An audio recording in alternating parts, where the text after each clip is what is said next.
Come on. Right. Right. We're slowly getting it there. Comments. Um, so good. G'day, mate. Welcome along. Hope you're doing well. Greetings from the land of smiles, commonly known as Thailand. Um, Realistically, I got to apologise to everybody last week. I went to I call it the apprentice monk ceremony when they shave the head and all that kind of stuff. Started very early in the morning. In other words, I got pissed very early in the day, and realistically, now I'm up in a place, up in an area called Nakumsa Warren. So, like I say, long story short,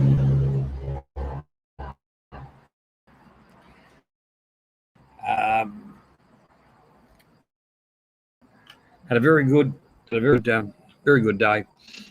Realistically, forgot about days, forgot about stress, forgot about bullshit, and I forgot it was Saturday. I got a couple of messages from a few friends saying, "I hope you're okay. You didn't stream," and I said, "Oh fuck, is it Saturday?" And then I was going to stream on the Sunday, and Oz was streaming, and I thought, no, Oz is me mate. I'm not streaming over the top. I'll join Oz's stream with him. And what bloody good stream. Um, that's what real community is about. So anyhow, I did say I tried to do a couple of little streams, but it gets to that a certain time of the day when I feel like doing it, and the fucking mosquitoes come in like a big blanket. So you kind of don't want to be outside too much, but after they're gone, it's all right. And then, you've got to have your mind right. I went to the temple. Now, it was actually 10 months ago. I went to the same thing at the same temple. Did a little video. Internet's not too bad, but it's not brilliant, especially when you're uploading stuff. G'day, Dave. How you doing, mate? So you'll probably see the video that tells you I was going to stream after the stream's finished. That's the way things normally work, isn't it? But we're here, as per promised. This trip to Thailand was family and friends, and it had a unique purpose, which was last time we left off, we came over to buy some land, and it wasn't exactly what we wanted. In actual fact, it was a piece of shit. And we had an offer off another fellow, and I said, well, I didn't quite bring that much cash with me, but he said, that's all right. If you're interested, when you come back next time, no problem. So we contacted that fellow, and he's still fucking around. He wouldn't show us the title, so we could look at the land, look at the title, know what the go was. And he was fucking around. And another lady we knew asked her some information because she drilled a bore. And I just wanted to know how deep she went, and was it into the sand or was it down to the rock, and basic stuff if you're drilling. And she kind of said, oh, well, why is that? And I said, I was looking at a block of land. And she said, hey, look, I might be able to do better than that, And she took the wife to go and see some land.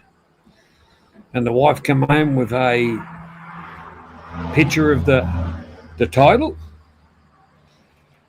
And I said, well, fuck me, Dad, that's a bit bigger than what we want.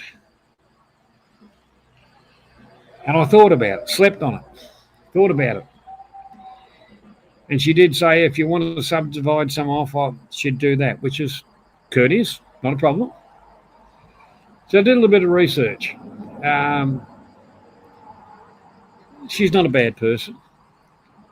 And she kind of needed a little bit of a bit of cash to flash up, you know.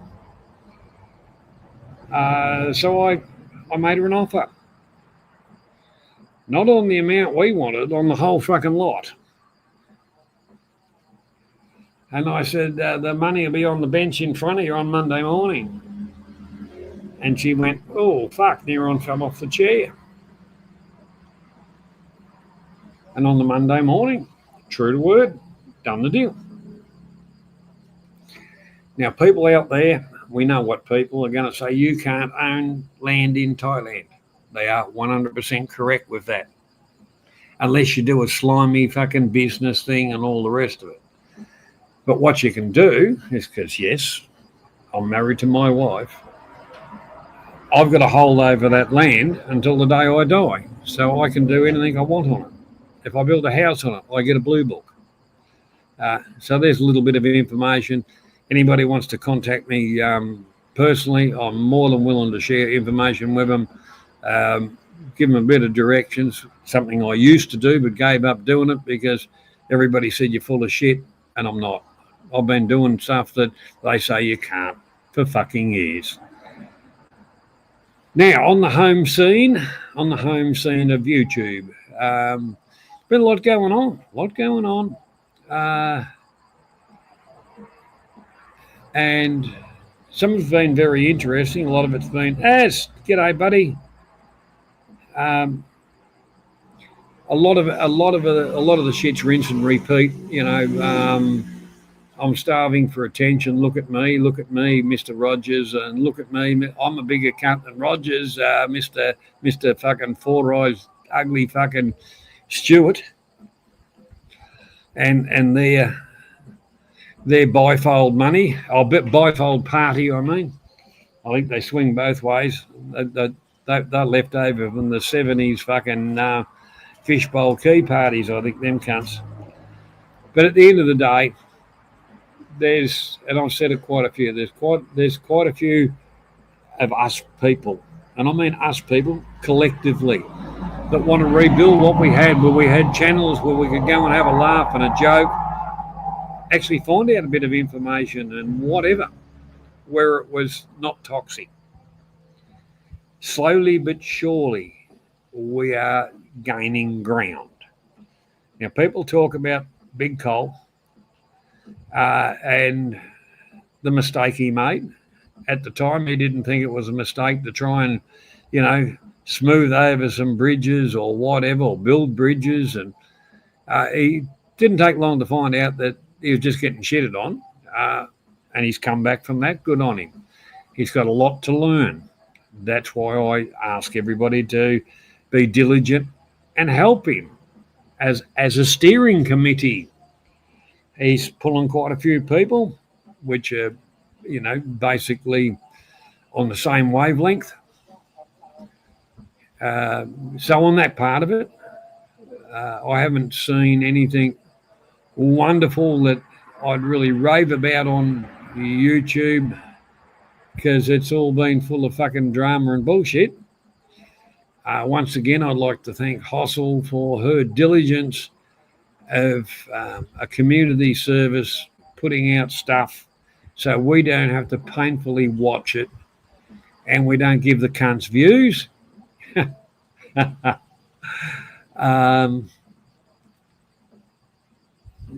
at the end of the day, jealousy is a big motivator to some, because they despise themselves, they despise the rest of the world, and as all they can do is hate. It's a disease. I do believe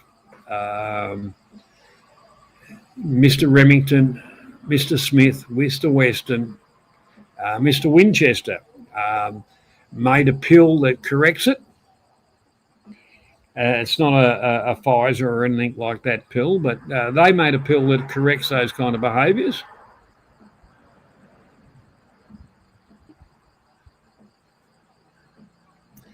So as I'm sitting here in bloody nice temperature, actually, it's not too hot. It's been a little bit cool of a night, actually, to be honest with you. Other than a couple of blankets staying fixed. A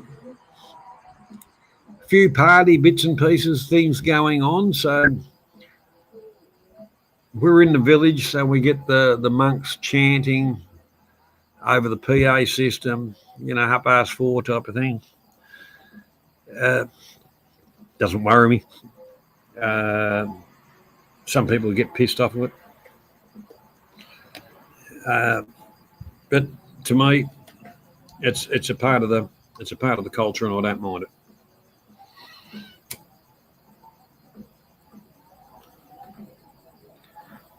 it. As far as living in a rural type village, it's not for everybody. And I'll tell you that straight up. It's not for everybody. Not everybody wants, they want a bar next door, and they want to go and, pick up hookers and whatever, all that shit. That's not me. I'm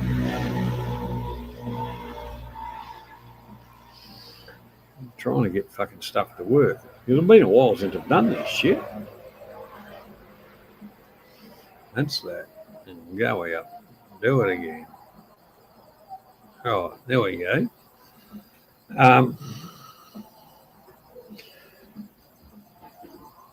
What? Well, that's it. That's it, Dave. We are farm boys. It's like Oz always said to me. I came from Bumfuck Junction. Of course I like Bumfuck Junction. And I'm quite proud of that. I do go to Paddy to meet up with others, have a laugh and a joke, Don't mind it for a short amount of time. Bangkok, do the same thing. For many, many years, I evaded a whole lot of it because I like the slower life, and that's something you grew up with. Now, as far as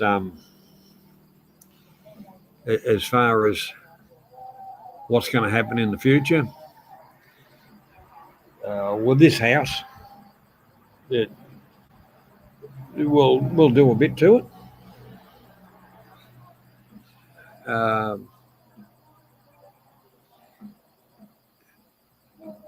But on the land, which I did put up a short about the land, if anybody's interested, and another little short there. I went down there with a hook and a bit of bait and got a snakehead fish, so that's a bonus. Big enough to feed 5 people. That's pretty good. In the future, we'll be building a house. There will be a few visitors' rooms out there. I will make my my little processing room to do what I do, which I do. Not only my opinion, others' opinions as well, fairly well. So I can, that's a hobby that kind of makes a little bit of money. That's all you need. If you've got nothing to do except for go to bars, well, you're fucked.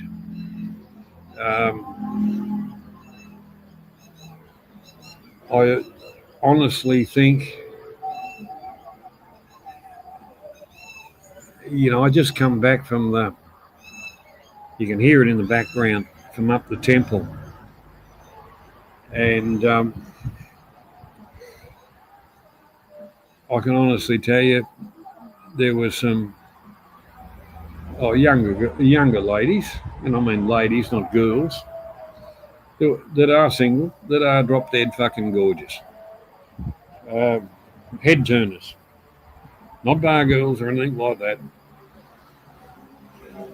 When you get out and about, There's plenty of people, and the whole part about it is you want have to show a bit of interest, a little bit of politeness.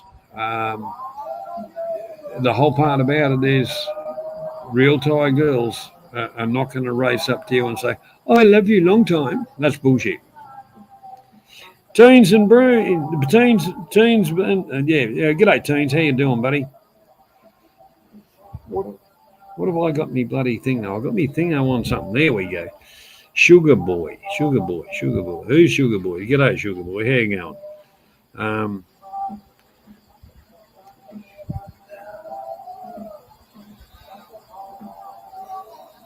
well, that's all right. Different religions have different days for their beliefs. That's fine. Uh,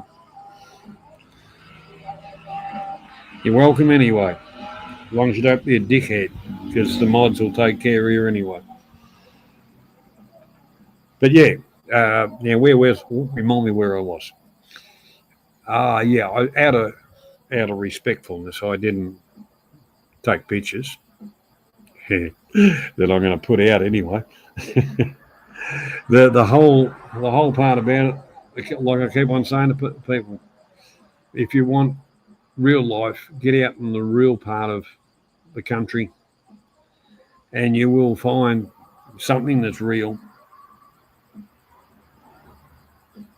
Actually, Dave, I used a bit of leftover old fucking pork because I wasn't doing it. I was just doing it for the fun of it, and I think the fish was more surprised than I was. Yeah, I know the frogs are a good bait. It's funny. The mother-in-law has a pet frog, and it comes in of a night to the shower, so it can get its daily wet down, you might say. And you have a shower, it just sits in the corner, it gets splashed with water, and it's as happy as a pig in shit to a certain extent. Yeah, no worries when it's had enough, it just fucks off back outside again. Bloody thing's been doing it for years.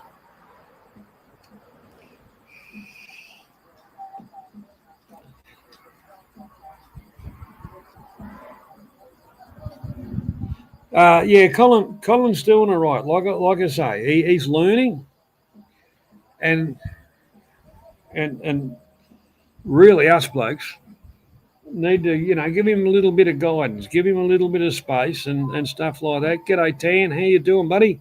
Welcome along. He's doing well on the panels. He's getting a good turnout. Good, and I mean that's really, really good. Uh, he's kicking goals.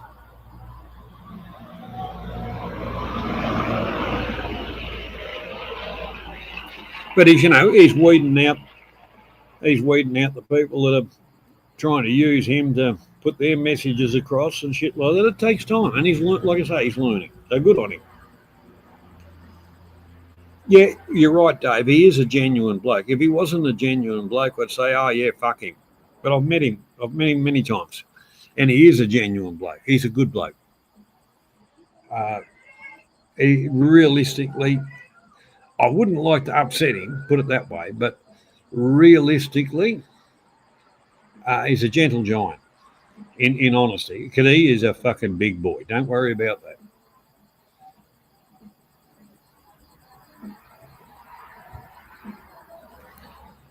No, but he's doing a good job. He's doing a good job.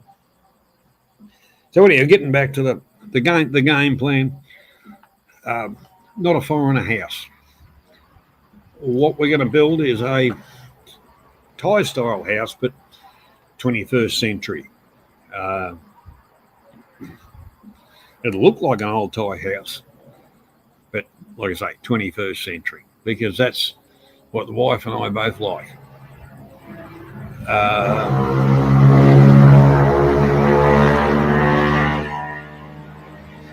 you know, well, we'd call it a carport in Australia. There's a place to put a car, a bit of stuff like that. A few rooms, um, workshop, obviously. But you're not talking mega bucks for bullshit. That's, but as far as that part of the house, what do you call? Well, there is. It's like an AC sheet, but a lot thicker, and it looks like old teak boards, and I quite like it. So, things like that, and IBC type blocks, and so you're getting a good insulation R value. Pretty quick to lay. Yes, they're a lot dearer than the other ones, but if you've got the right people laying them, they're quick to lay, easy to put it's not really a render. It's just a coating over and sand it back, which is your prep and primer, and you're happening. It's a happening thing. Nowadays you can get the concrete planks, which you pour your floors over, which speeds things up. Personally, I don't like the way the Thais do it with the Rio they use. That's why, there'll be a bit more cost in that, because I'll tie the Rio, which gives it more strength. And not that I've ever had an earthquake here, but who knows? There might be one day. But it just, pre-made teens, the pre-made stuff. I can build a house for less than that, and they're only small. If I wanted to use hollow block and just throw something up, which I suppose the guest rooms will be like that. They're not very expensive. Yes, the fit and finish on the pre-made ones that I've seen looks okay, but they are small. I went and had a look at one. It's actually a wooden one. It was 2-bedroom, and I tell you what, if you went into the house with a bad mood, you'd come out with a bad mood, because it wasn't big enough to change your fucking mind in, And the money, I can build a house for that. Like I say, don't forget, we've got a house here, we've got accommodation here, so nothing is a big hurry.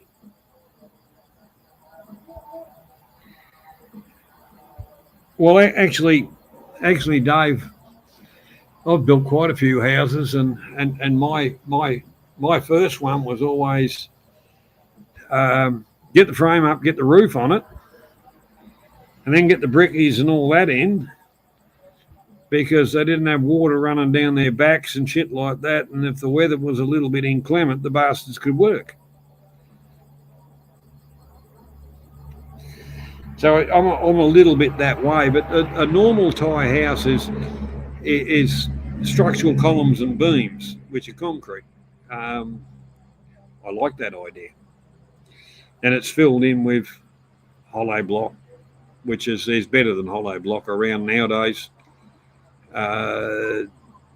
which gives you a bit of R values as far as heat and cold and all that kind of stuff, which is exactly what we're looking at. And with a hollow block, laying them takes longer than the RBC blocks and shit like that. And they are structural too. The RBC blocks are structural. The other ones are really not, unless you're pouring beams in and fucking around. RBC even make beams to go with their their lineup of product.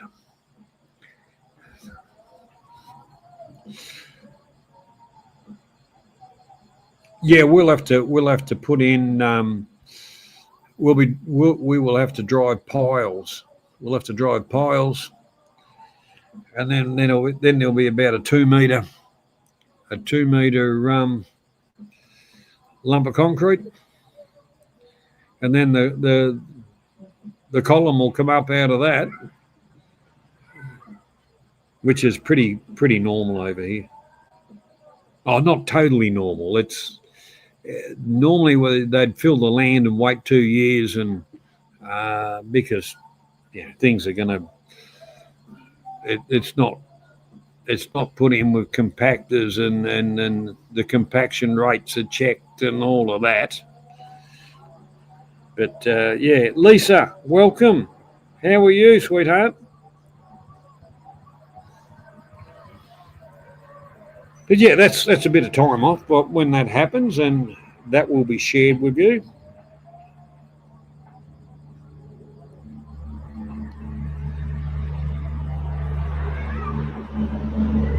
Well, like I say, Dave, the predominantly to speed things up, most people have turned towards the driving piles, concrete piles in, which are at least 6 metres, down. Break the Rio out at the top, tie that in with the around a 2 metre square, then the Rio to go up from the column, fill the hole up with concrete, then away they go from there, which is, to me, it's good. No doubt. G'day, mate. How are you doing? I just about missed you. Sorry, I was yapping. I wasn't concentrating. Good to see you, no doubt.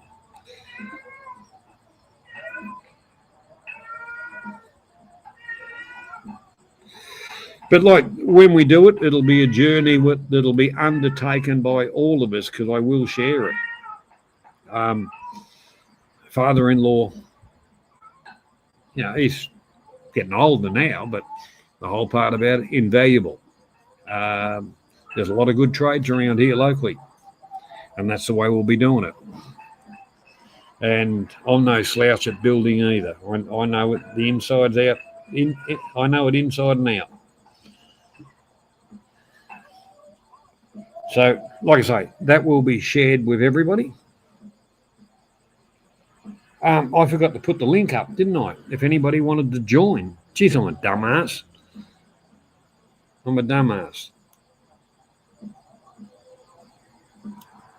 Right. Copy. So this is the thing about being on the road. I'm using a little Go that I haven't used since last year. At home. Oh, hang on. Right. Paste. There you go. If anybody would like to join, you're more than welcome. Oh no, YouTube rejected your comment. It's fairly common when sharing. You made to share it in another way. Oh, fuck right off. It's a link to the fucking channel.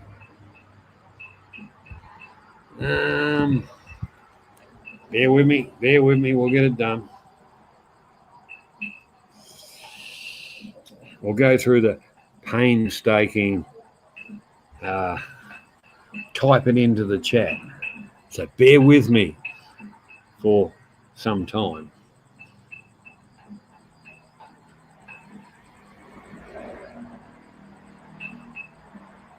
They're fucking YouTube.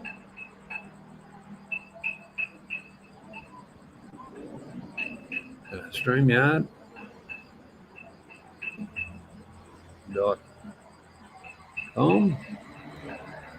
This, oh yeah, that's another thing. Oh, fucking hell, this is a new phone. I actually bought this phone to set it up, so it was a totally toy phone. And the phone and I are still learning. At one stage, it was going to become old very fucking quick, because I was going to smash the fucking thing. StreamYard. You fucking cunt of a thing. Right, that's what I wanted. Why didn't you do that? There we go. We're learning. We're fighting with a fucking phone, for Christ's sake. Yes, yous can laugh. I don't mind providing entertainment.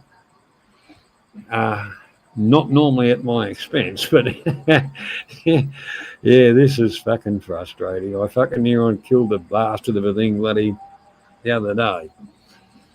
Right, now we're back from that fucking thing to 996. Oh, fuck. QN. That looks right. QNZ. You must think I'm a fucking dill. You're right. I should have got half of this stuff ready, but I was out at the temple doing fucking around and talking to people and shit like that.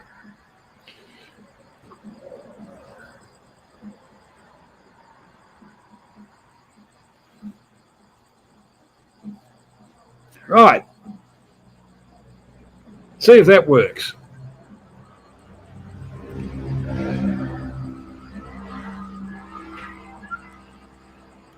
Now, why the fucking hell wouldn't let the YouTube let StreamYards put that up, for Christ's sake? Fuck, I hate YouTube. And especially their double standards and bullshit.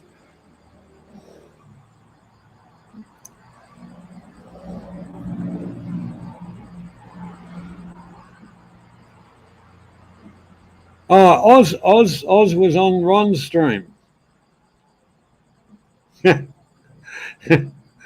Oh, well, no doubt Oz is okay, mate. He didn't take any prisoners, and like I say, the other Sunday was the first time I'd been on a stream with him that I hadn't kind of semi-rage quit and called him a cunt, and he called me a cunt.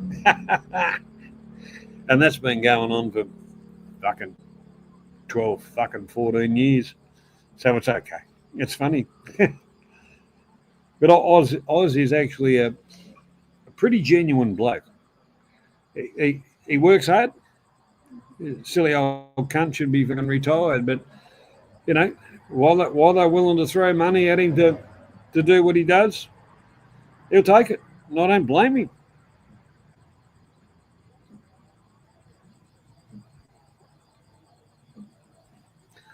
Back at home, we had a bushfire situation, and I was laying in bed. It was after 12 o'clock at night.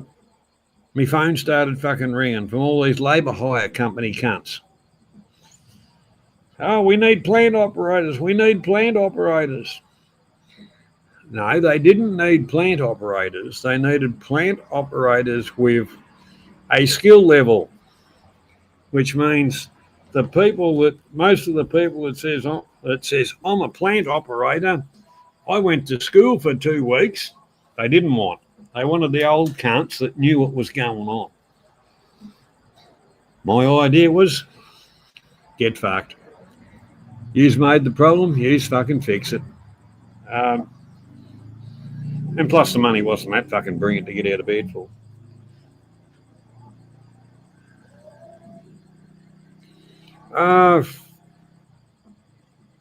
Frio Docker, anyhow, first time on here, jumped over from Colin's channel. Well, you're welcome, mate. You're welcome. I'm just a regular bloke. I'm an Australian with a Thai wife that realistically we spend a percentage of our we spend a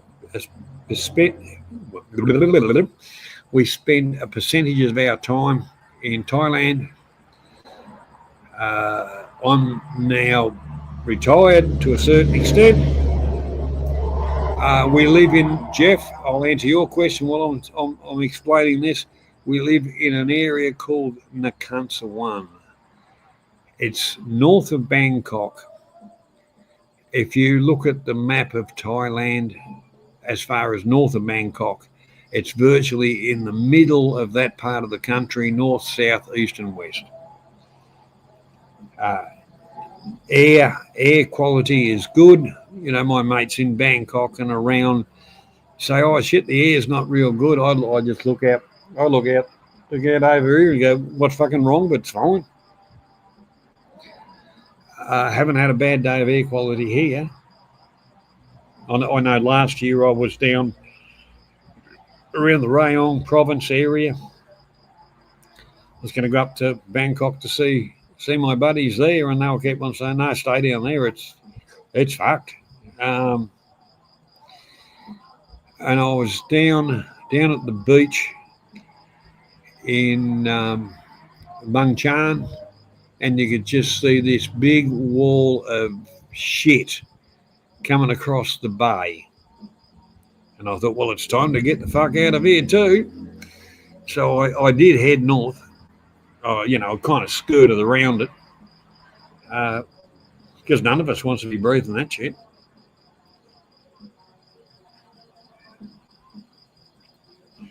Yeah, you're right, Dave. Like I've got the full lineup of plant, and I've had it since I was a young bloke. When you used to have 1,000 hours on a machine, supervised, and all this shit to have your tickets. I've driven scrapers, graders, excavators, dozers. Dozers was probably the one I spent more time on. A lot of time on dump trucks. Hello, Mum. No.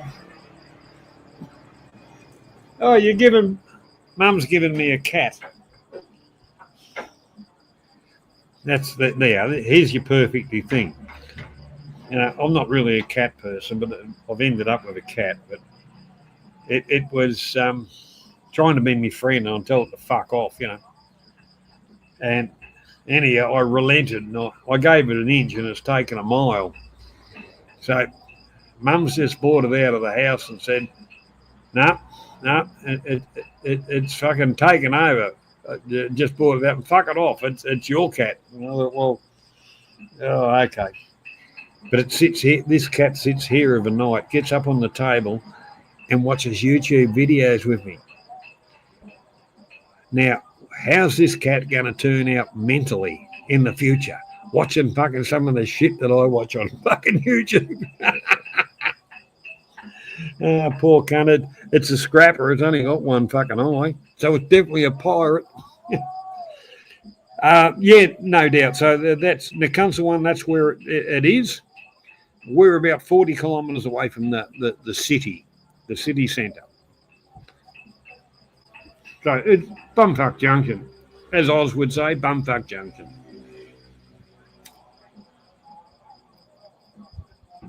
And the first, when I first met up with the wife and that, come up here, meet the family, and the larger family. I liked it. I liked the area. I wasn't shunned. I was welcomed. And, and as I kept on coming back, I'm very well known. And not for the wrong reasons, for good reasons.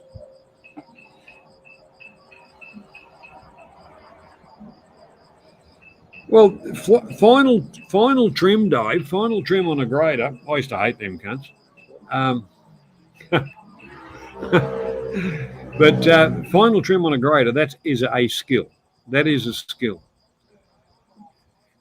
But, like dump trucks, I used to roar up and down a fucking mountain 70 times a fucking day.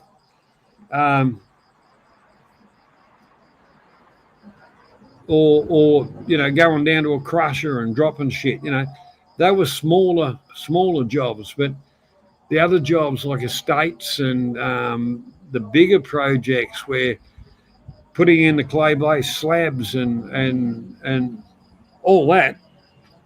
I enjoyed those ones. Well, roads. I worked on the roads for 17 bloody years, and that came from building the bastards.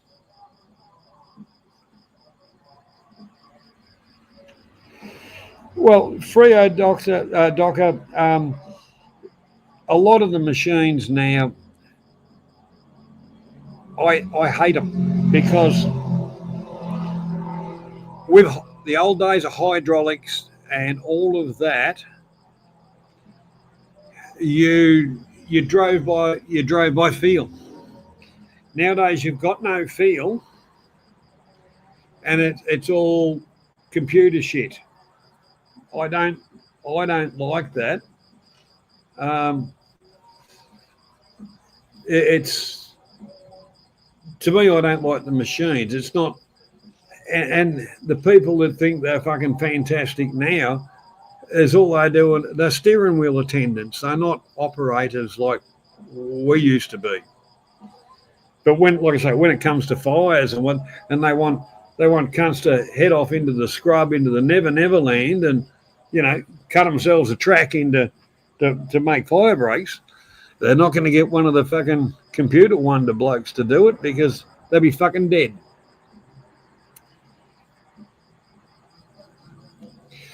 Yeah, subdivision workers. Oh, look, I worked in a few of them, but in the bulk part of them, Dave. In the bulk part of them.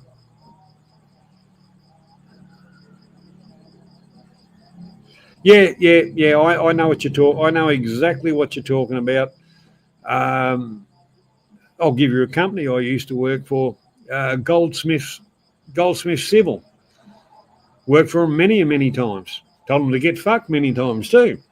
There was different machines. The satellite thing was on the site hut, so you had all of that kind of stuff. But I never used it. I never fucking used it. Yeah, all GPS shit. But I never kind of used it. Now, my supervisor was an old Italian bloke, and I'd known him for a lot of years. And he used to say, well, it's about here to across there. And we'd walk around and I'd go, righto, not a problem, done. And then the final trim bloke would come in and they go, oh, that's pretty good. That's, it's within a couple of inches. And I thought, yeah, well, that's not bad for a dumbass country boy without any of the turning off all the shit and just operating a fucking machine. But I'm not big up on myself. That's what I grew up with. And scrapers. Fucking scrapers. That's why my back's fucked, I think. More so than being a dumb cunt and lifting heavy things.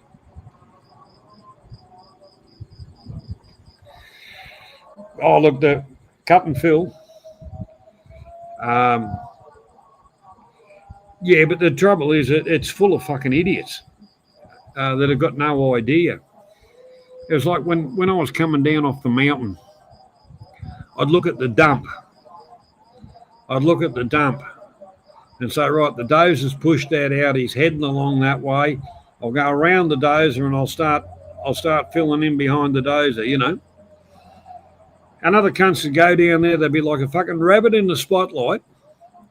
Where the fuck am I going to dump it? What am I doing? And all the rest of it. By the time they'd even dumped their load, I was 3 parts of the way back up the mountain to get the next load. Then they used to say, how the fucking hell do you do so many loads? Yeah, because as you're coming down the mountain, you've got a fucking perfect view of what's going on in your dump fucking, your stack site, your dump site. But no. Oh, yeah. The scrapers.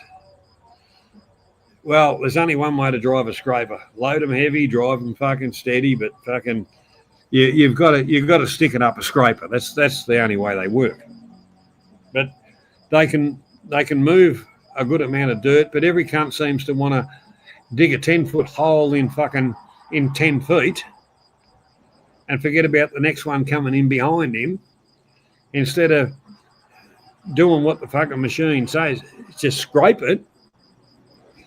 No. Oh, geez, I used to have some blues on the scrapers. But on a dozer, I used to have fun too. You get some of the fuckwit scraper drivers and you come in behind them to push them. You'd hit the cunts about second gear and just about break their fucking neck and say, there you are, cunt, that's what you get. Because they were fuckwits.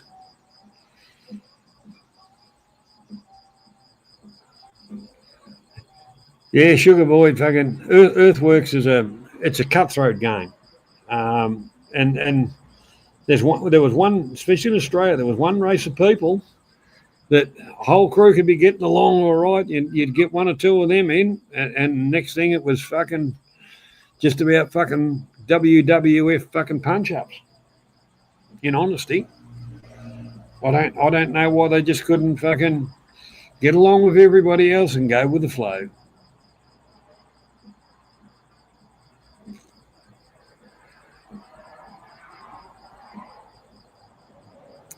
The one thing is, Dave, I'd be on the radio or just see where you'd finish.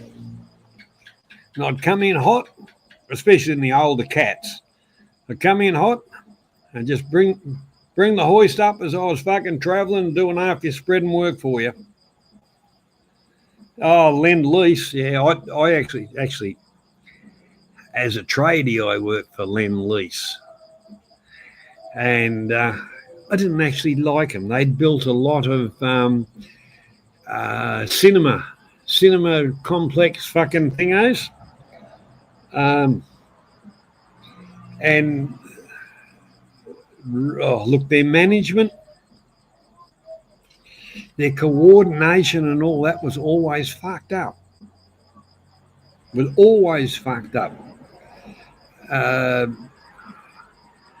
was in a scissor lift doing cladding facades. And a cunt come along in front of me and put his cones and that down and pulled down my barrier. I said, what the fuck are you doing? He said, we're planting trees here. I said, fuck off. He said, no, you can get fucked. Well, the whole part about it, 6 inches away from where my outriggers were, the cunt started digging a fucking hole.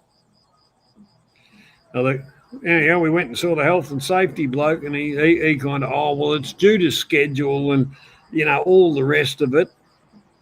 You're going to have to move. And I spat the dummy, rang my boss. I left it up to him. I was just doing conscientious objector type stuff as a tradie. And the boss kind of said, well, right, okay. Dan, g'day, buddy. Yeah, I'm over here, Dan, at the moment. Just down the road from you, down in the country one. But all the Lend-Lease projects were like that. People working on top of people. Because of some of the shit we had to get a boom lift in, then they had fucking gardeners working underneath the basket of the fucking thing. And, all your health and safety stuff just out the window because they had to finish it. And the last one I worked on was down at Kooringal Hub in Melbourne. And it was the Star Wars trilogy fucking new fucking thingo happening. And there was concrete poured and they threw plyboard over it and put fake grass down. And as the people were walking in to see the fucking movie, scissor lifts and God knows what were coming out the fucking front door.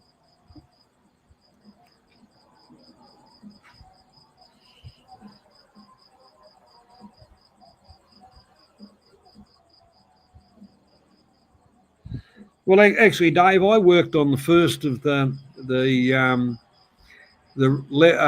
rail the rail crossing removal projects down in Melbourne. I work night shift.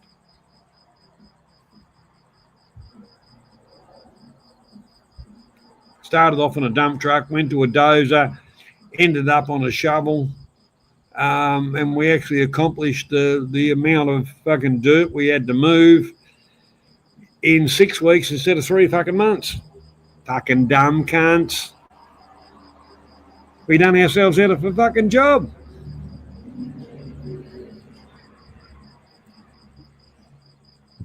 Yeah, thanks, Dan. Thanks, Dan. Don't forget you can hit the link. Can somebody try that link just to make sure it's fucking right? It's there some fucking way.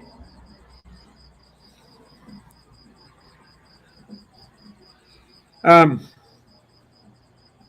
like I say, I haven't got me real computer here. I got my little Go, which is like a pad type thing. It's a good little jigger, don't get me wrong. But like I say, I haven't fucking done it, haven't used it for fucking near a year.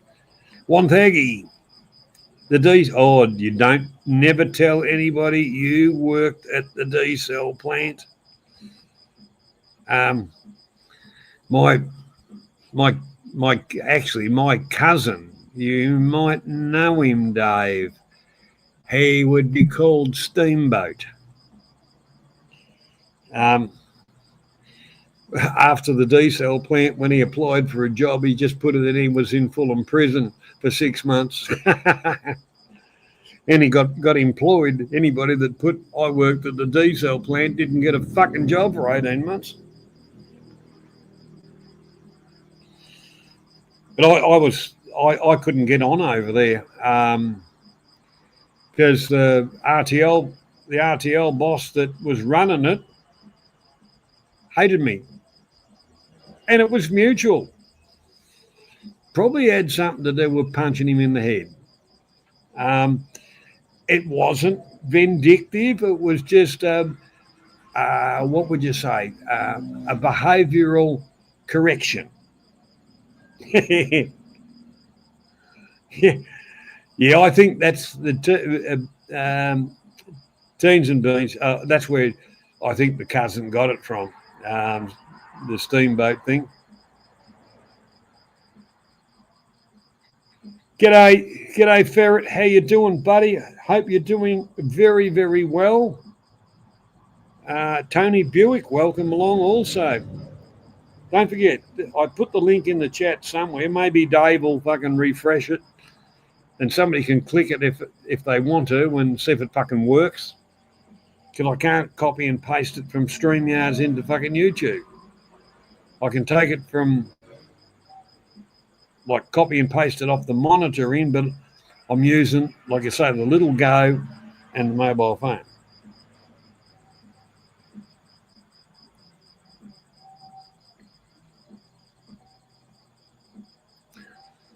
And by the Jesus, I tell you, it's surprising when you don't do something for bloody 12 months, how you fucking forget stuff.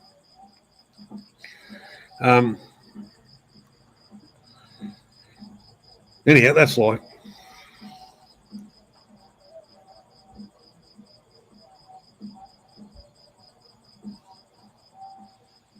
So, Ferret,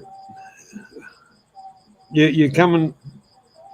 Don't forget, you've got an open door at my place when you want it.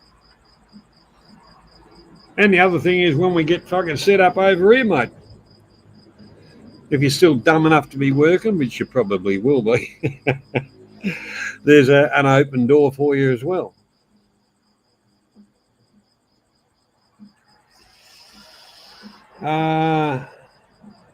No, I typed it in off the StreamYards link, off the StreamYards thing at the top of StreamYards, which I'd normally copy and paste.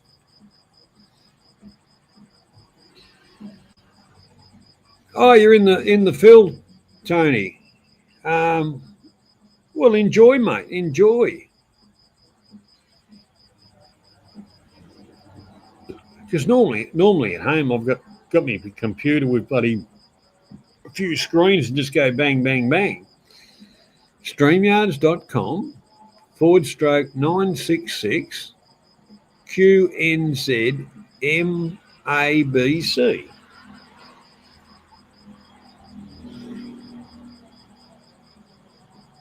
Oh yeah, Dave. Dave, we'll have a ball, mate. We'll have a ball. TT, g'day, buddy. Welcome along.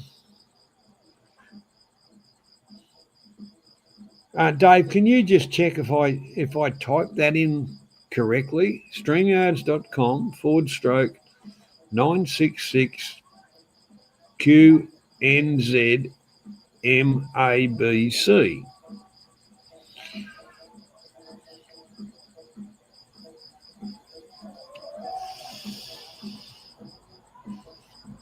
Yes, Dave, we come from rural, so we're real people. We've worked their asses off. But something I said on Colin's stream today, it's not how much money somebody's got, how flash their house is. That's all irrelevant. It's the person they are, is if you accept them or not. I'm pretty lucky here. My subscribers are fucking pretty good people, and we're picking up more people because the message is, yeah, it doesn't have to be about Thailand. You can talk about the Philippines. You can talk about fucking whatever. That's the interesting part. Or not interesting. It's the thing is, it's a big wide world out there. Why not share it? But it's the other thing is, be nice. It doesn't cost anything to be nice. If you've got no respect for yourself, you've got no respect for others. And if you have that attitude, that catches up with you in life really, really quickly. Now, not that I'm standing on a fucking soapbox being a preacher, but we've seen it so many fucking times.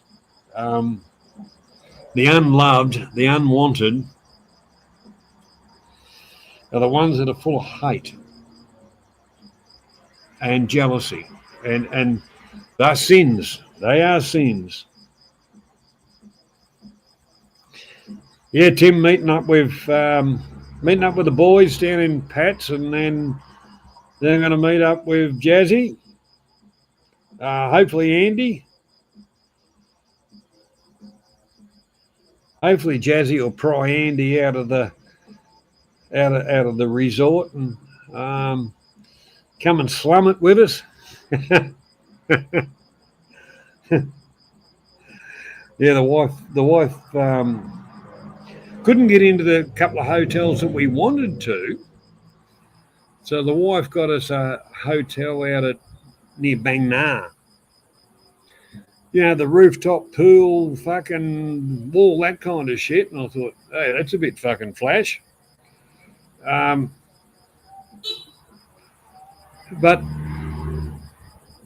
it was fucking cheap. But you can't go up there and sink a few fucking long necks and have a cigarette and enjoy life. Because there's always some can go, oh, I don't like smoking, you shouldn't be drinking up here, and there's no glass allowed, all that kind of shit. Fuck that.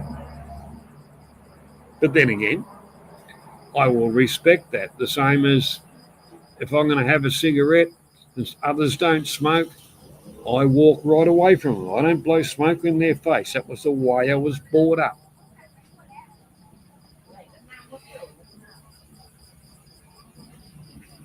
Yes, that is a big thing.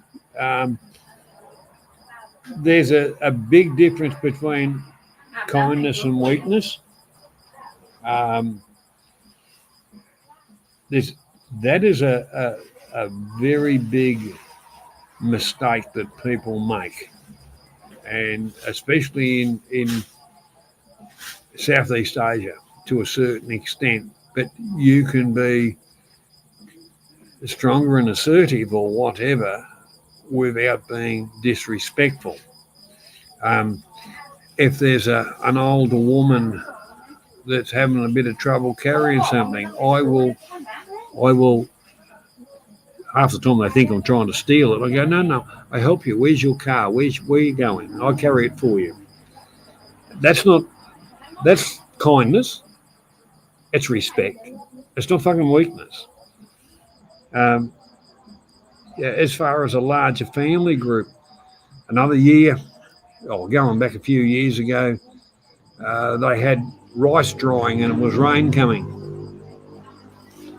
I got asked if I would help them bag it up. I went up to the communal area and straight away got right into it. And the women were holding the bags and with a 20-litre bucket, I was filling up bags of rice. Where were the men? Sitting under a tree drinking Lao Khao. Well, once all the bags were done and the nets were folded up, I headed off. And for the rest of that day, every one of them men dropped in here and kind of bowed down and dropped me in a 4-can pack of Leo fucking cans. So in other words, the women wear the pants too. And that's a true story. But I was always brought up with, if you see somebody struggling, help them. It's the same thing with, if somebody's down and out, give them a hand up. Don't give them a hand out. The basics of life. And you're right, Dave. It's easy to sit on the internet 24 hours a day e-begging and pointing your finger at somebody disrespectfully. And why? Because they want content. The other reason is they're fishing. They want to come back. They like to hear people talking about it, even if it's derogative. They're just fucking morons.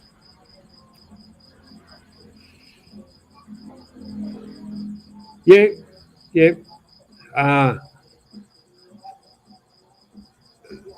Well, realistically, if we remember, like being Australians, Dad was always the boss in public, but when it come to home, Mum was always the fucking boss.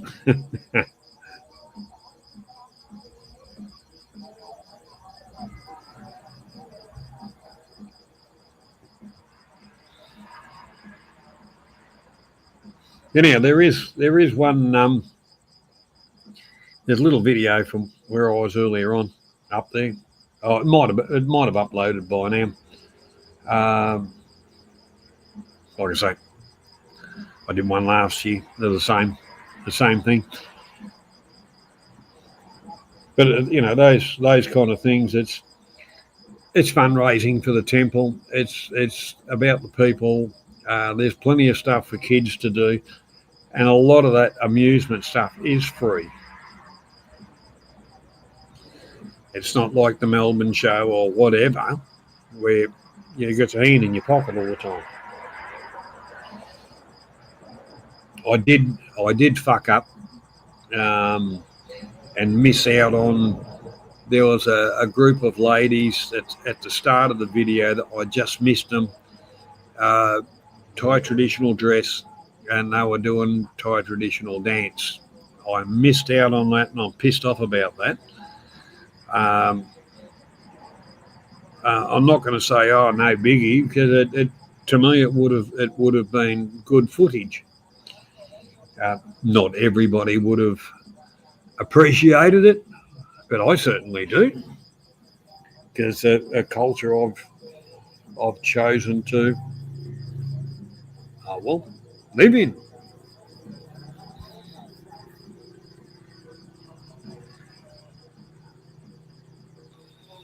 I love the pipes, and there's always this is the funny thing about Southeast Asia.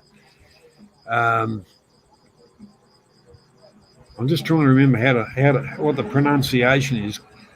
Khan or Karen or fucking something of that nature. The pipes, and they're more Northern Thai, Lao. Cambodia keeps on saying they invented that, and the traditional Thai dress, they invented that. Well, that's political bullshit with Cambodia, because once upon a time the whole fucking lot of it was fucking Thailand. Um, but we won't get into that. But I enjoy listening to that, um, which brings us back to last year in Rayong. I was walking back from Auntie's house. They wanted to bring me back to the hotel and all the rest. I said, no, I'll just go for a walk. It's only a couple of kilometres, for fuck's sake, you know. And I was just walking up the road, and there's a little bar thing. It's not actually a little bar, but it's a Thai bar. And it's actually a hotel that I used to stay at, but they were booked out. So I stayed at another one up the road. And pretty well the girl that ran the joint, she said, oh, hello, sir, would you like to have a beer? Or, you know, would you like to have a drink? And I said, well, why not? And I walked in and they were playing Thai music. And the fellow that was providing the entertainment, you know, he had a guitar. A lot of it was computer-based stuff, you know. And as soon as I came in and sat down and I was having a beer, he straight away switched to Western music. And I did a quick search of my phone and just kind of walked up and showed him, which was the Thai traditional, the sun dance. Well, fuck me. G'day, Spoonie. How you doing, buddy? I went from zero to hero in about 5 fucking seconds. And next thing, everybody's up in there, and we're fucking... The bottles are going around, and hey, and fucking... Oh, fucking great night, mate. Great. Fucking absolutely great. Fucking enjoyed it. The end of the piss is 20 men. And didn't cost me a fucking lot of money either, which was a good thing. But I had fun, and that comes back down to that bit of respect. If you want to walk around like an arsehole with a chip on your shoulders, man about Oz, we were just talking about you. How you going, buddy? We're cowards, according to Hossel. I don't know about that, but she hasn't said I'm a coward. But anyhow, each to their own, mate. Each to their own. What do you mean? We called out fucking Shaft, and I did it again today.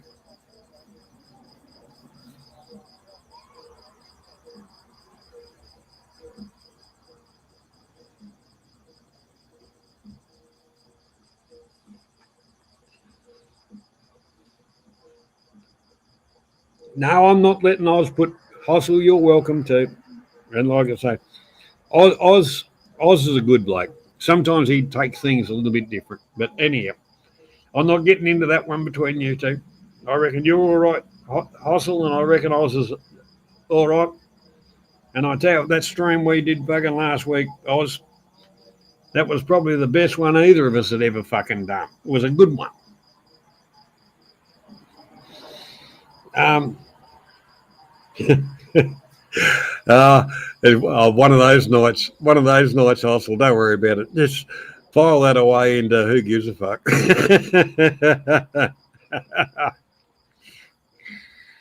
Spoonie's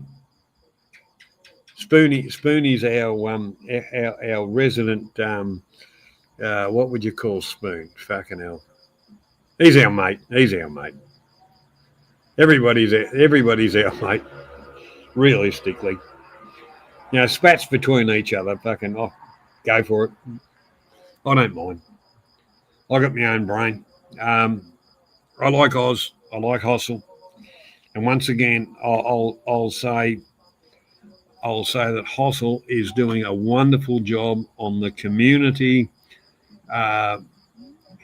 We've showing without us painstakingly and having to put up with the shit and giving the cunts views. She's bringing it to us free of charge. She's bringing it to us free of charge and allowing us to, form our own opinions. Tim Simpson, you reckon? No, Spoon's not Mexican. He's very proud that he said he's Portuguese, but Portugal's just like a little place where Spain kind of said, that's where all the wankers are. Fuck off down there.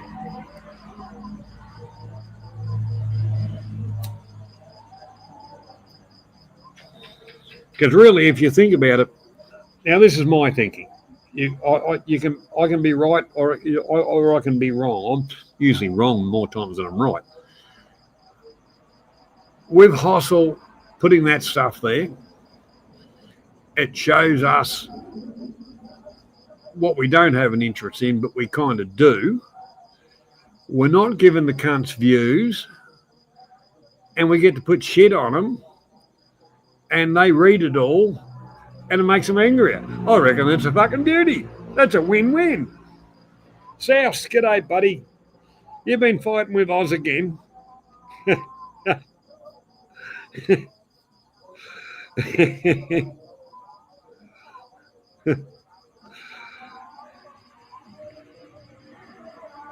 Oz, settle, buddy. You're back to work next week. Have a beer on me and fucking relax.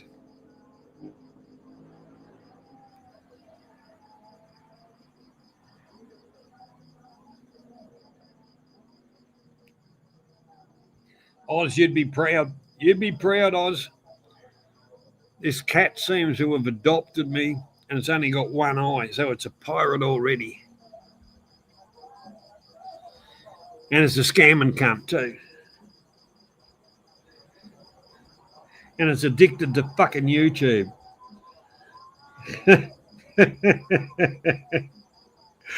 Oh, dear.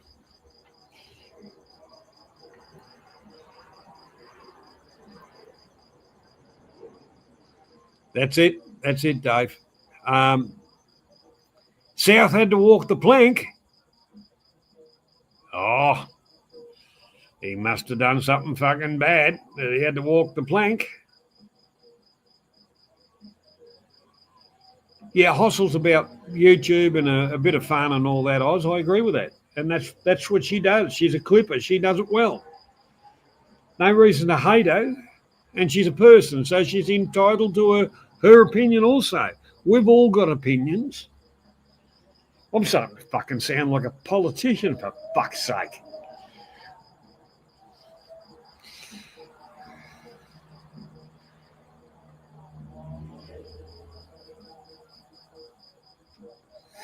Yeah, Raymond was interesting.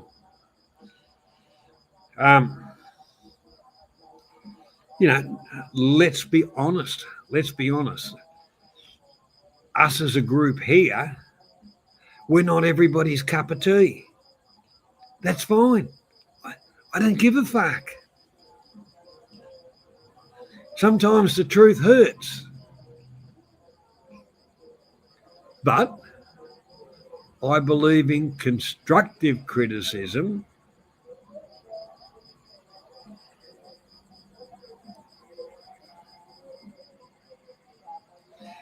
Yeah, you may be right, Dave. I might get on to Pauline when I get home, and I know up in Gippsland there'll be a place where I can run, and if I could follow in the family footsteps of politics. Oh, you can hear the party going on in the background, livening up.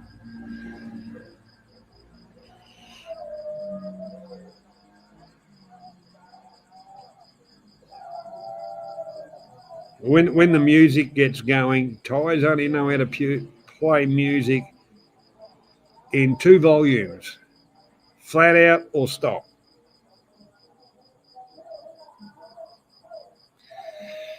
Oh, fuck yeah.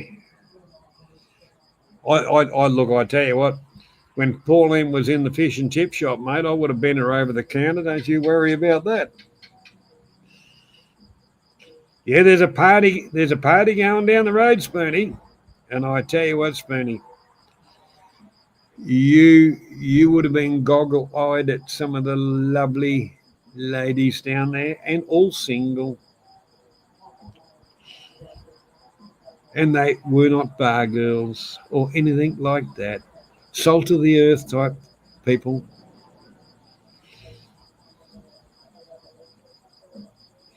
I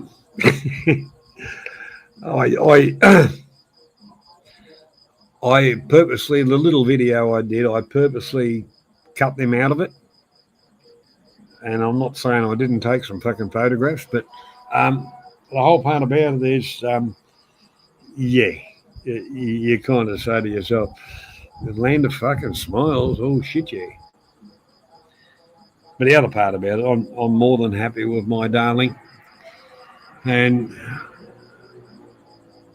why wouldn't I be? She's put up with me, and I'm not that fucking easy to put up with for bloody 15 friggin' years.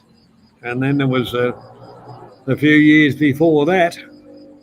So,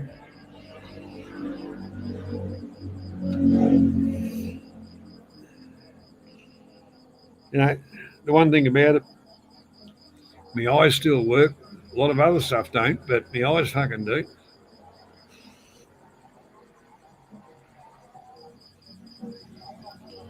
The one, Gypsy, welcome. Now, Gypsy, did we tell you that it didn't happen to me the other night, but the other week we were getting banned. Our comments were getting banned, and it was by a moderator.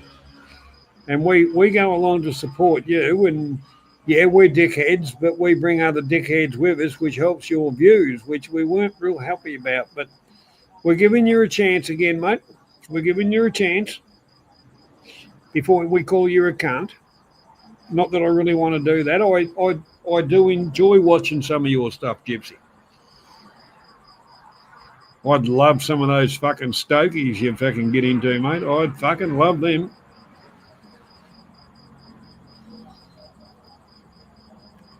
Yeah, we know who it was. We know what, but the thing is, we discussed it Sunday, Oz, and the thing is, it's something Gypsy got to work out. And we're just giving him some advice. We're not pulling him apart. And that's all it's meant, Gypsy.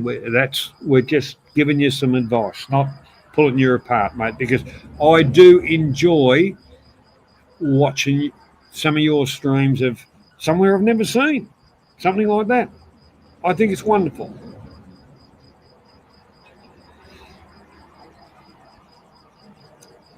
Spoon, I tell you what, if you had been with me today, you would have gone missing and you would never have been seen again.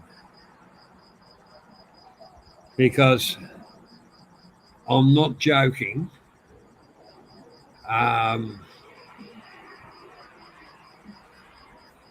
Scale of 1 to 10, 9.75, and not 1 or 2.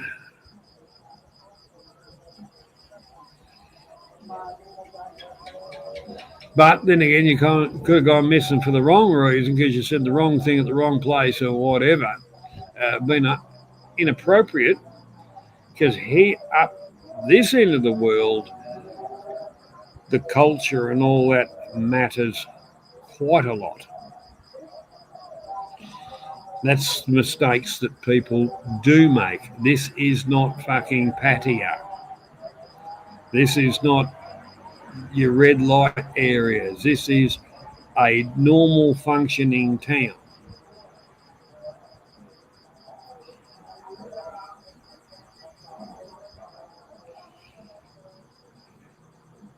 Oh, Gypsy, I'm not joking, mate. You're doing a good job of showing China and different parts of it.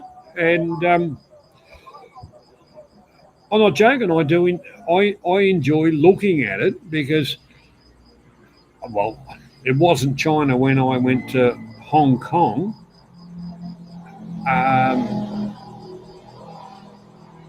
don't know if they got all the ugly Chinese and put them in Hong Kong or what, but uh, Hong Kong, as far as technology, everything like that, when I went to Hong Kong, what was that, 25 fucking year ago? Hang on, and I went to Grand Zong or some fucking thing once. Um, some things were that far behind us, and some things were that far in front of us, the Western world. It just wasn't fucking funny. I would love to, when we move over here, I would love to go to that trade festival, Gypsy. I would love to go to that trade festival just for the eye-opening part of it, you know. Because I'm into mechanical stuff and fucking all that shit. Hopeless at computers and stuff, but the mechanics, yeah, I love that shit. Absolutely fucking brilliant stuff.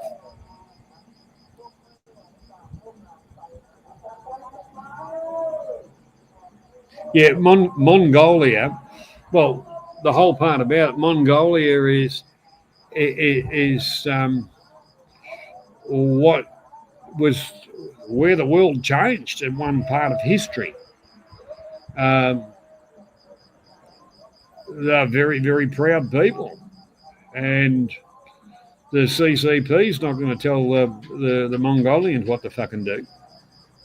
You know, if you go back through your fucking history, Attila the Hun was Mongolian.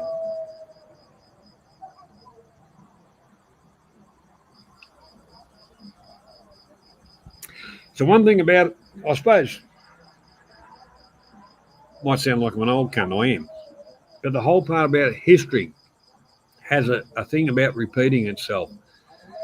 And the part of history was Attila the Hun. They were all tribal. And what come out of the tribes was we're sick of the shit, and he was voted in as being the one to deal with it. He fucking dealt with it all right. He swept through the whole fucking country. You know, he didn't stand up in Parliament and say, I don't like this, let's pass a legislation. Now I'm going to try and put this fucking link up again. Now, mind you, I've got to type it into the phone. I'm pretty sure.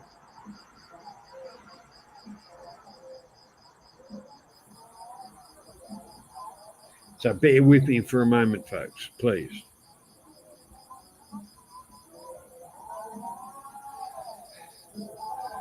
StreamYard. Nah, that's where I'm fucking up. I put a comma, not a dot. Right.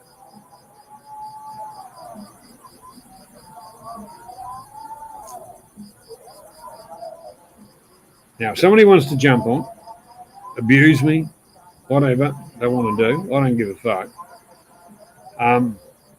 See if this bloody link works.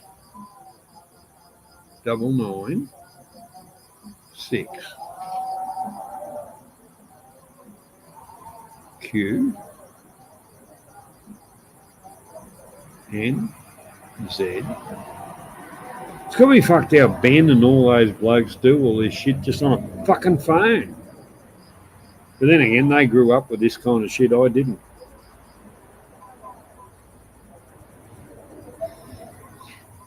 That should be the link. That should be the link. If somebody would like to try that link,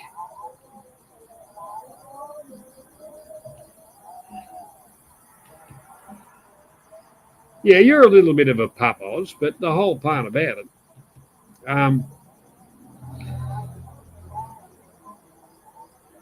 we call each other cunts. We've done that for fucking that many years. It's not funny. But at the end of the day, we've got respect for each other. We don't always agree. which is a perfect relationship. If everybody agreed with everything, there'd be no fun in this fucking world.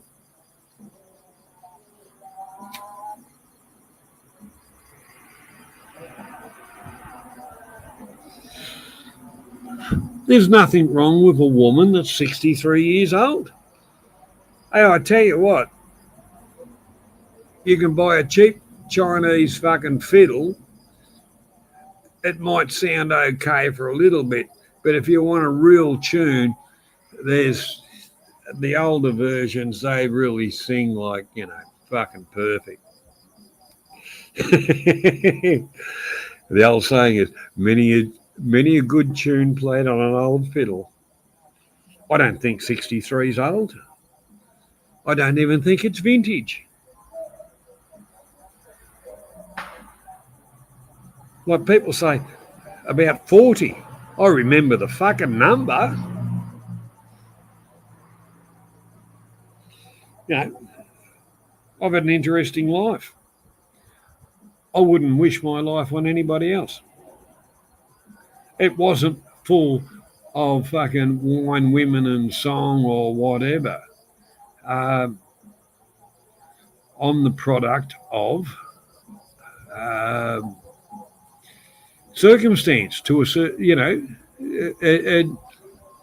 I wouldn't like people to go through what I went through in life.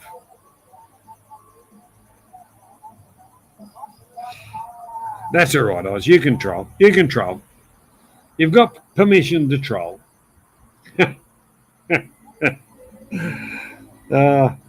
You and Hoss will have fun. I don't disrespect either of you. So have fun.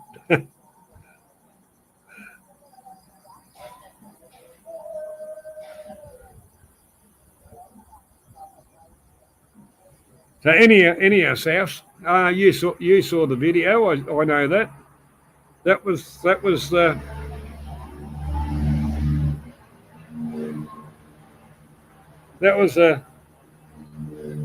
house block we picked up.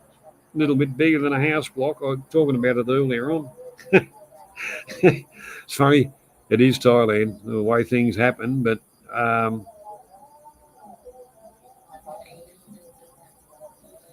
the real part about it is when something presents, you just go for it.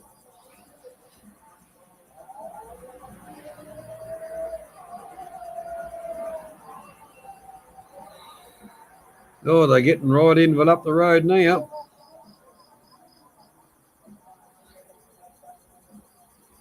Actually, I like being up there, but you need fucking earplugs. You need earplugs. You just burst your fucking eardrums.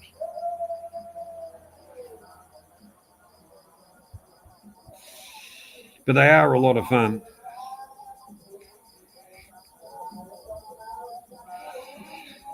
All right, thanks, Oz. Yeah, you're only a fucking pup. We know that.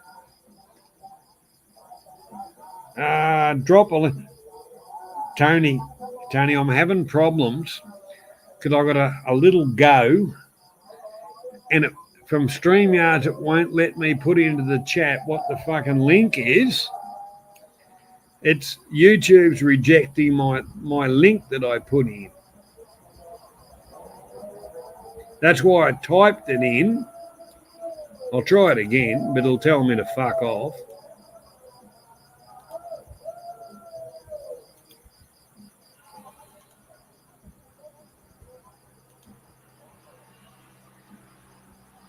There you go. I finally fucking got it. How's that? Is that any better?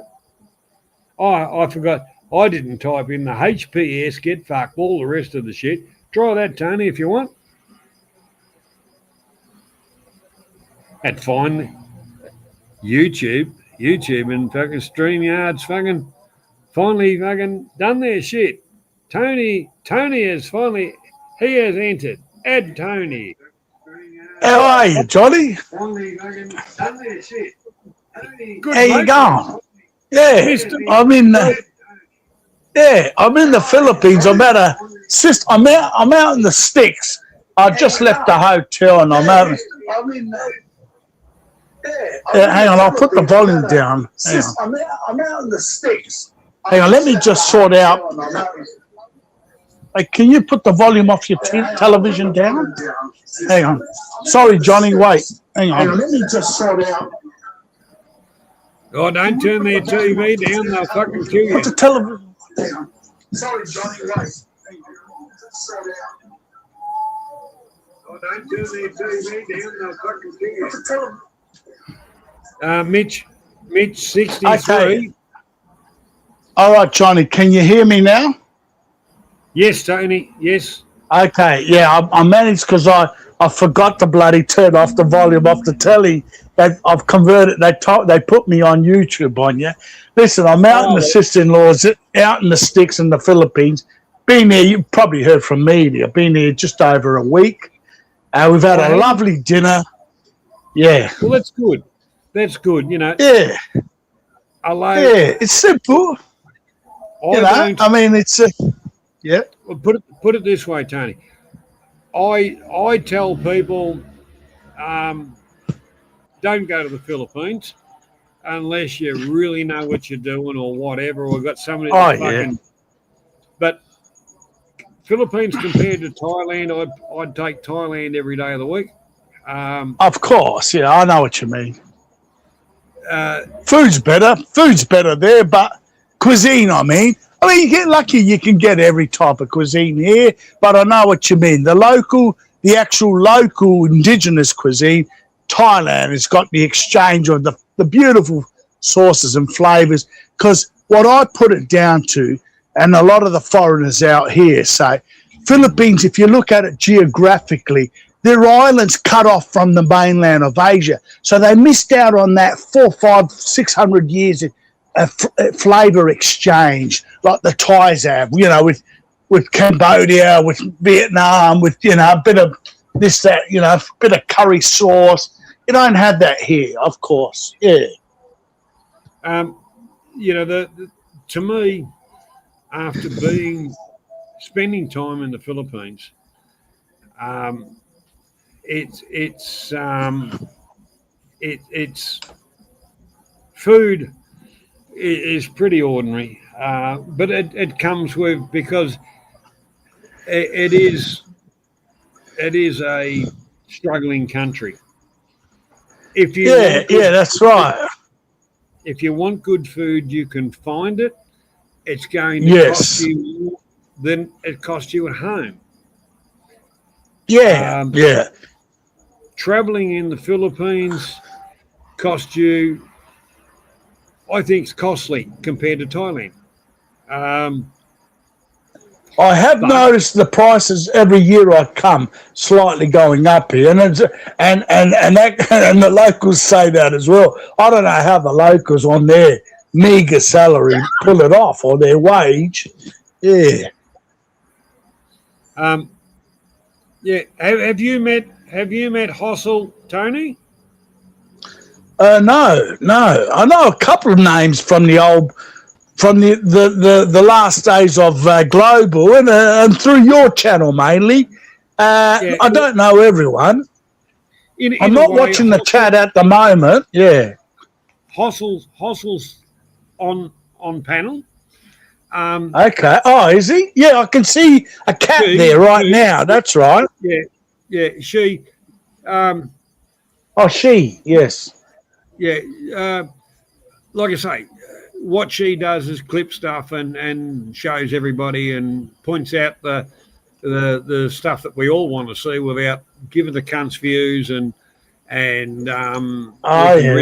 we can ridicule them and have a laugh and a joke. She is a little bit opinionated. That's nothing wrong with that. She doesn't mind skipping on toes. Nothing wrong with that. But welcome, Hossel, and good day, Tony. Yeah, is she from the US? Yes. Yeah, I think I did bump into her once, like 6 months ago. Yeah, I do remember. Good day. Hello, Tony. How are you? Good. Hossel's been a good supporter of my channel, and I like her. Put it that way. Yeah, I'm from Adelaide. As Johnny knows, of course, he knows me about 5-6 years now.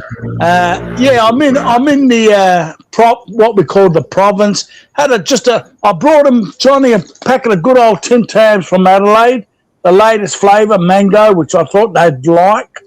Gave him a few, little gifts the other week. I've been here over. But Saturday nights I usually come down here. It's a bit of a drive to go out into the countryside in the sticks. Simple little place. But you know what?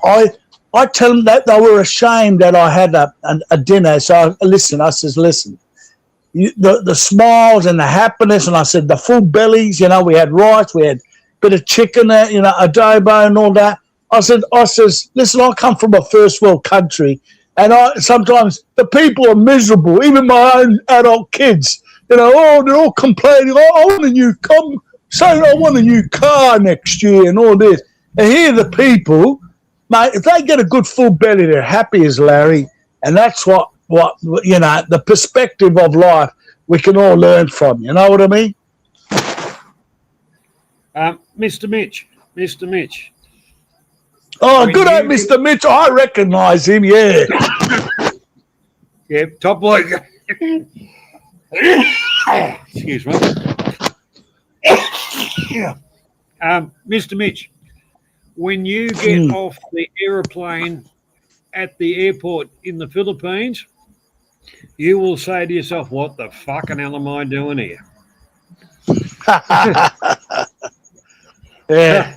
It's nothing like Suwanee or any of the others you've been to. Yeah. Oh, it's Southeast Asia. I mean, I like all Southeast Asia. I want to travel a bit. I want to see a bit of Laos. I got a friend up there, and he keeps telling me, come and see Laos, come and visit me. I'm thinking, is it similar to Thailand? Is that right, Johnny? What do you reckon? It would, but there would be similarities. It's a poor, ripped-off country. It's been fucked over, but the Lao people are good, genuine people. It is a poor type country. China put the trains through from virtually China down to Vietnam. I heard it. Yeah, big construction there. They're investing a lot of money. Yeah, the Chinese are really, Well, years and years ago, we went to Sihanoukville in Cambodia. It was your Gilligan's Island type sea type village. Yeah. Now it's totally fucked. They dozed everything down. There's a whole heap of unfinished projects and shit everywhere. And it looks like one of those movie sets where, New York's been abandoned type of thing. Oh, yeah, in the future sort of thing, yeah. They fucked it. Lao and Thailand, there's a lot of similarities, but the one thing about Lao, if you're going around Lao with a stiff cock, don't. I love you, Johnny. Lao, I'm being straight up and honest. Lao have very strict laws about that. Yeah. I think Vietnam's you're right. Comment on the right. In Lao, if you're in a motel room with a woman, the police knock on the door, and if you're not married and show a marriage certificate, you will be detained, fined. Yeah.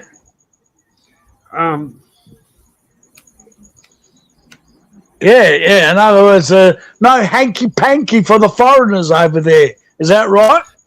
Yeah. Oh, with the locals. Yeah. In other words, yeah. Fair enough, yeah. Oh well, some you can't. They can't all be. They can't all be. Thailand's and Philippines and where it's all any wine, women, and song all over the place. Yeah, fair enough. Put it this way: the Philippines. I respect that. Philippines has got a few red light areas. Thailand's got a couple. And what areas do the countries get labelled with is those areas which is the people that want to go to that. Look, if somebody wants to dip their wick, fine. That's their thing.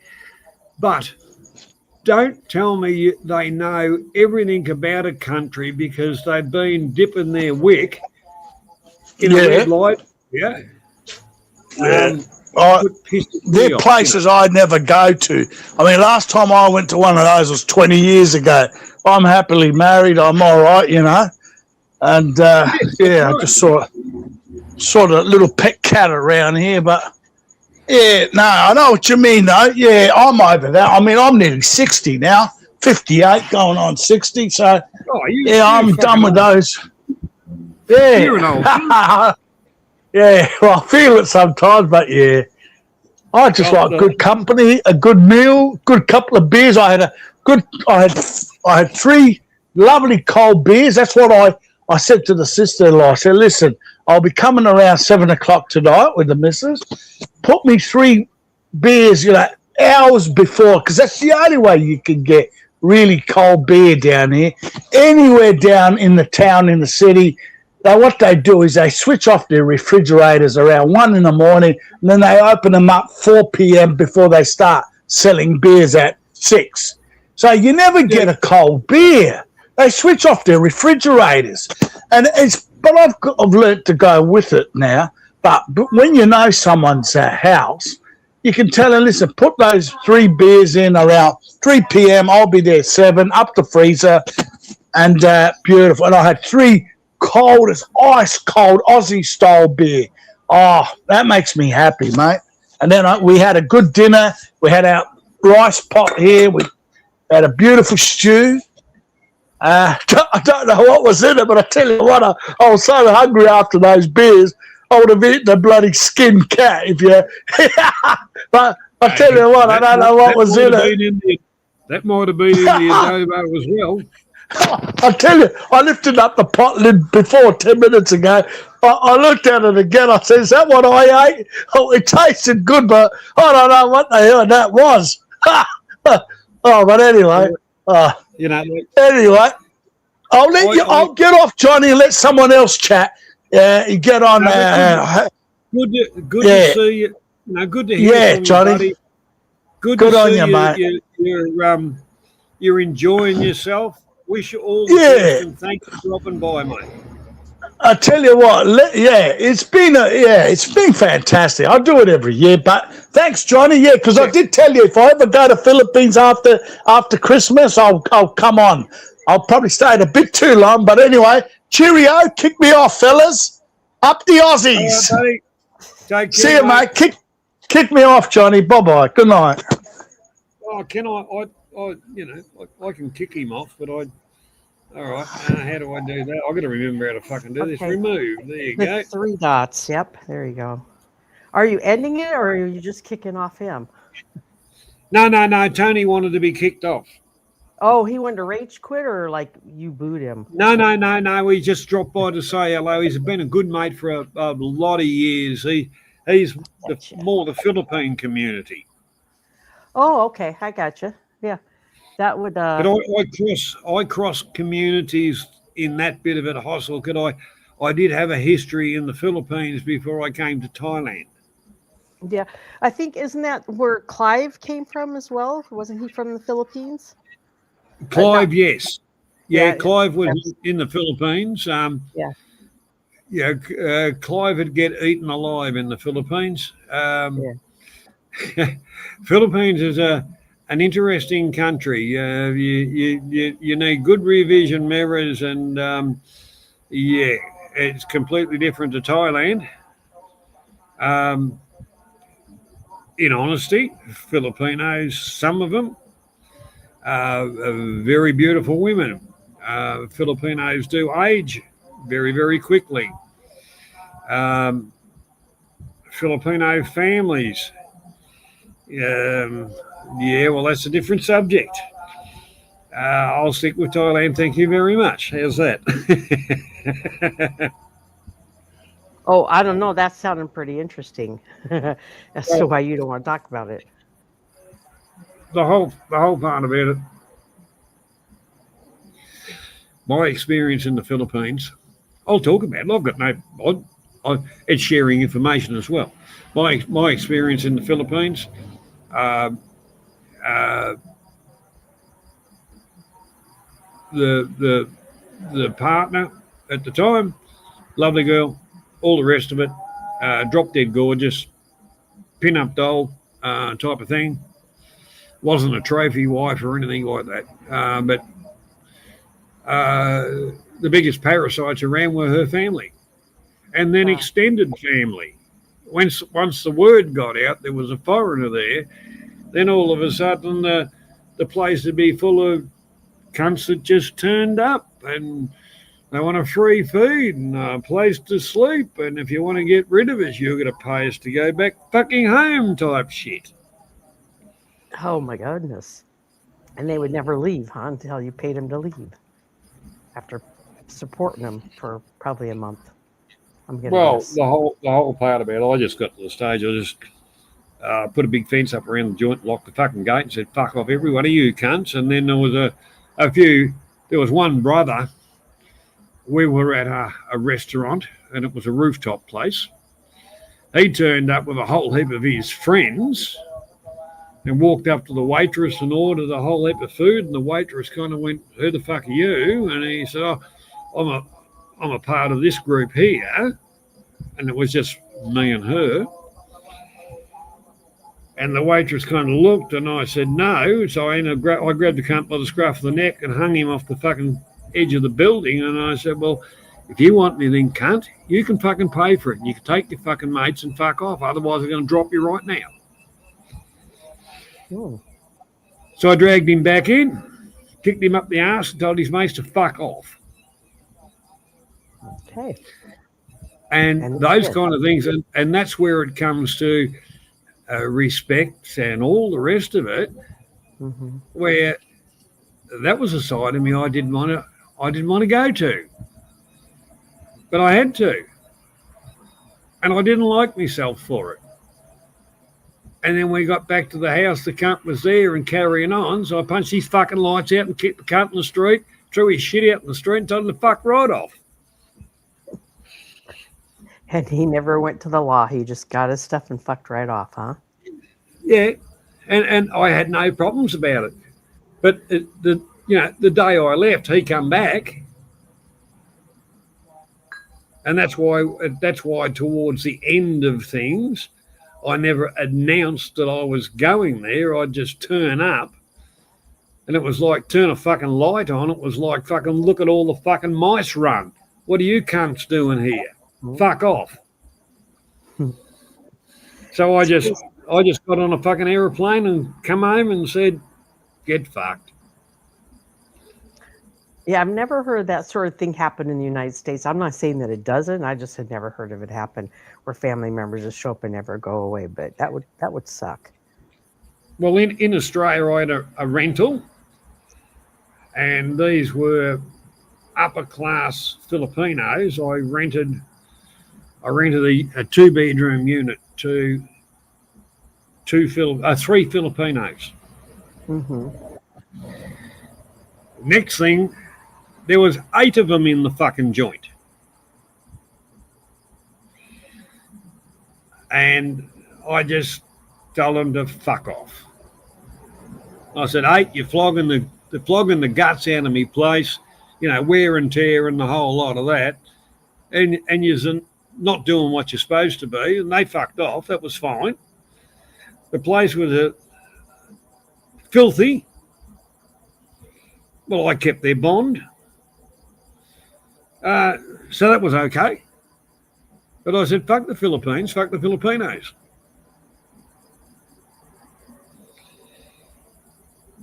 and that's real life stuff. Um, I don't really hate any fucking race. I just thought that, if you want to be in my country, be like we are. But if you want to bring your country to my country, fuck right off.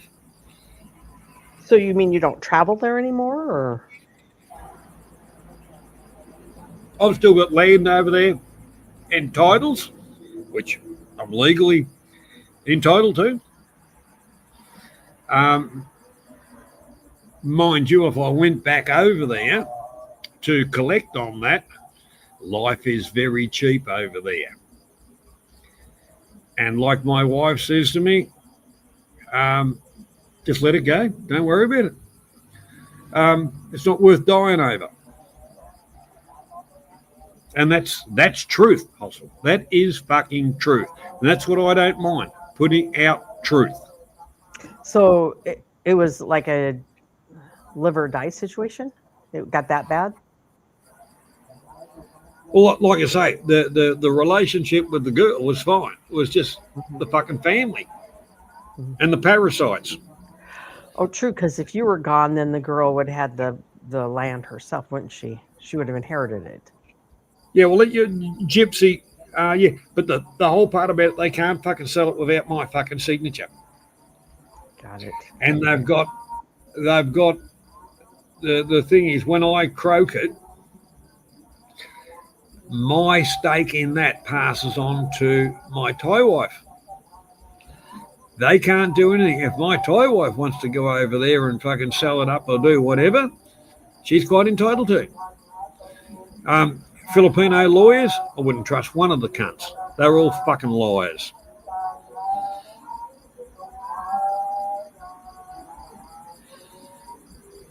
So good, you're back, mate. Good to see you, buddy. Yeah, Gypsy, I'm telling a different story to some people do. It's not all the same as people talk about Thailand. It's not all a fucking bed of roses and fucking whatever.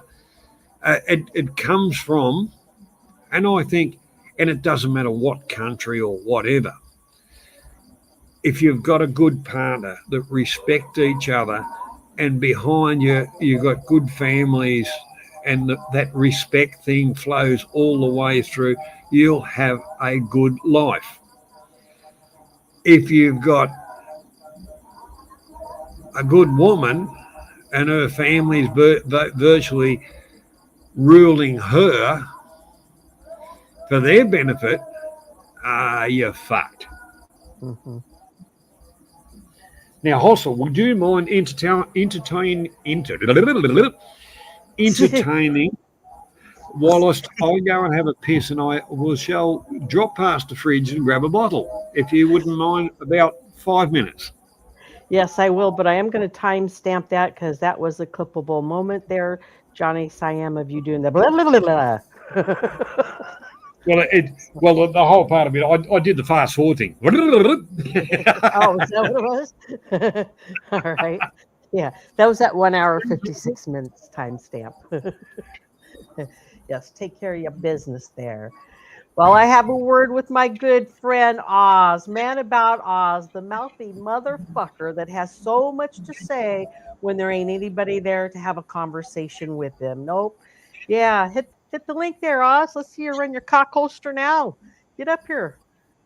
Let's talk about all the fat bitches, all the fat cunts that's got you so upset this day with South that you're just going to de-pirate him.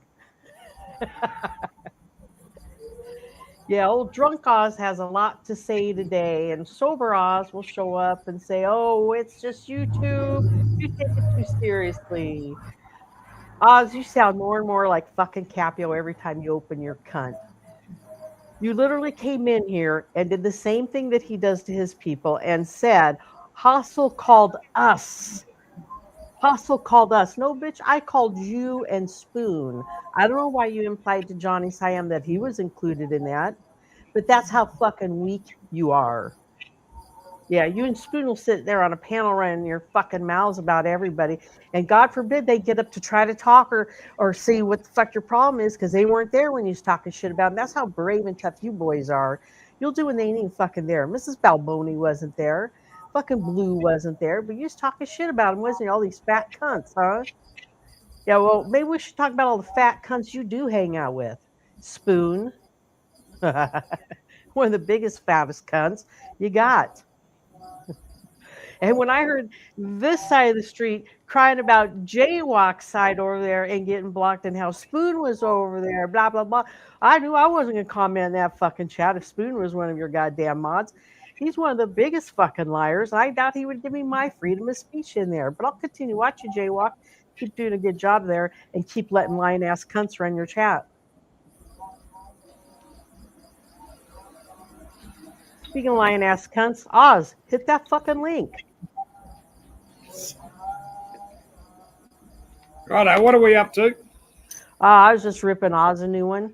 It was kind of nice having freedom of speech without him up here throwing me in the basement or muting me. It's kind of what he did to Be More Ron's panel for the last hour. Is he called all the 3 women that will come around here anymore fat cunts.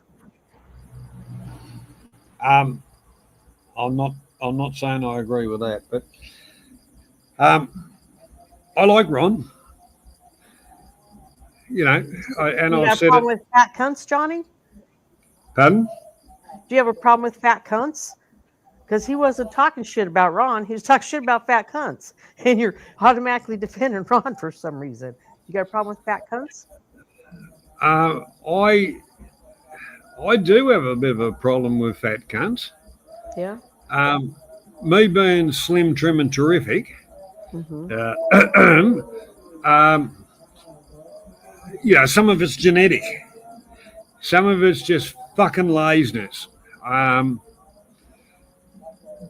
only reason I really have a problem with fat cunts is if obesity is a genetic problem.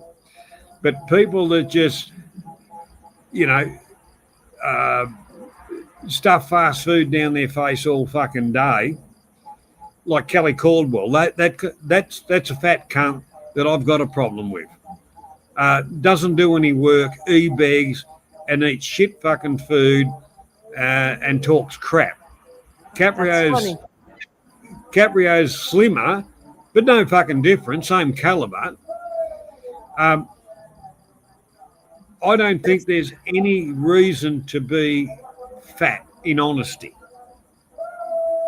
That's funny you brought up Kelly Caldwell because your boy Oz was defending Kelly over there. But you know that, like, as a health thing, you know, we get every government tells us, oh, smoking's bad for you, and it costs us money on the health fucking part of it. Oh, alcoholism costs us money on the health thing. Their biggest thing is obesity, and all of that cost them a lot more money because all the sugars and shit the multinationals put into their crap fucking food and market it as healthy, that's what really costs the fucking public.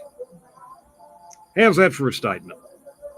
Well, maybe I should specify. Do you have a problem with fat cunts on YouTube that go freely wherever they want and that South might be friends with? Well, I've only got my problem with fat people because the majority of them are fat by choice, laziness, and things like that. That's what I got a problem with. If somebody's a friend of somebody else, it's not my problem. I'm not going to ridicule them. I judge people by the people that represent themselves here to me, not by their friends. Can you confirm If that makes sense to you. Can you confirm that Blue Topaz is a fat cunt, as he did reference her? Blue Topaz is not a fat cunt. Can you confirm that I'm a fat cunt? I've seen a picture of you, and I don't think you're a fat cunt. And is Mrs. Balboni a fat cunt? Mrs. Balboni is a fat cunt. Okay. Is Mrs. Balboni welcome on your platform, in your chat, or fat cunts Yes. not welcome? Yes, Okay. more than welcome.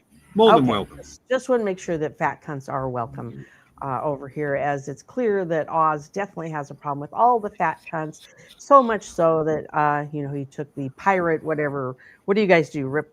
It's not a patch.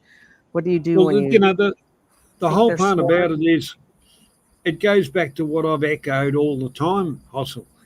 Mhm. It doesn't care. I don't care about the fucking money part of it or whatever, any of that. Money? It's the person and how they present and play. If they are fat and they present themselves well and they can hold a conversation, fine. Even ugly people, and there's plenty of them too, and I'm one of them.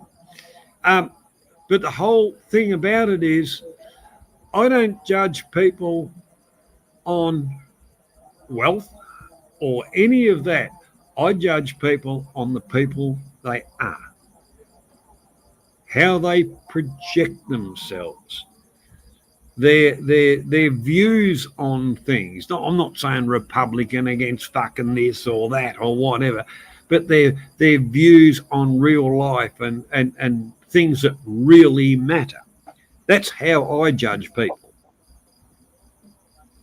Does that make sense to you? It does. It's kind of like I do, because we can't see each other, nor do I care if I can see you. I don't know if you tell me the truth when you talk about your land or your money, or nor do I care. But apparently, some people do worry about what we look like, and what how Well, much money. I will be honest with you. I've seen that photograph. If that's actually really you, that photograph that's up of if that's really you. I don't know which photograph you're talking about. Oh, I've seen a photograph of a black dress or whatever. I don't know fucking wherever, but I've seen it a few times. And I thought, well, uh, You've she's not a seen bad me looking in a old black woman. dress? You've seen If me in if a black dress? yeah, Is there a woman standing next to me? I don't think so. But anyhow, I just looked at it and I thought, well, if that's hustle and if I was in the market, she's not too bad for an old boiler. And no disrespect. I'm an Australian, remember? I'm a cunt. Yep, yep. Yes, that's what Oz keeps wanting to remind us, that you guys get this free pass to be cunts, right? But we are larrikins, we're yahoos. But when it comes down to the stuff that matters, Mhm. is one of our sayings is we are rigidage, which means no fucking around. In for a penny, in for a pound. That's a British saying, but that's the real Australian part of it. If there's put it this way, if you're sitting at a place and one bloke's mouthing off and he gets a smack in the chops, that's fine. That's fine. And but if another 10 blokes walk out, they start kicking the shit out of him or something like that, that's when everybody gets up and says, "Go and get fucked." That's bullshit. Yeah, Mm-hmm. it's between you two. You fucking sort it. Any other cunt Now, gets involved, where everybody gets involved. Then now, that's is it just fat cunt women that y'all have a problem with, or you don't like the fat cunt men either? as don't be nasty as.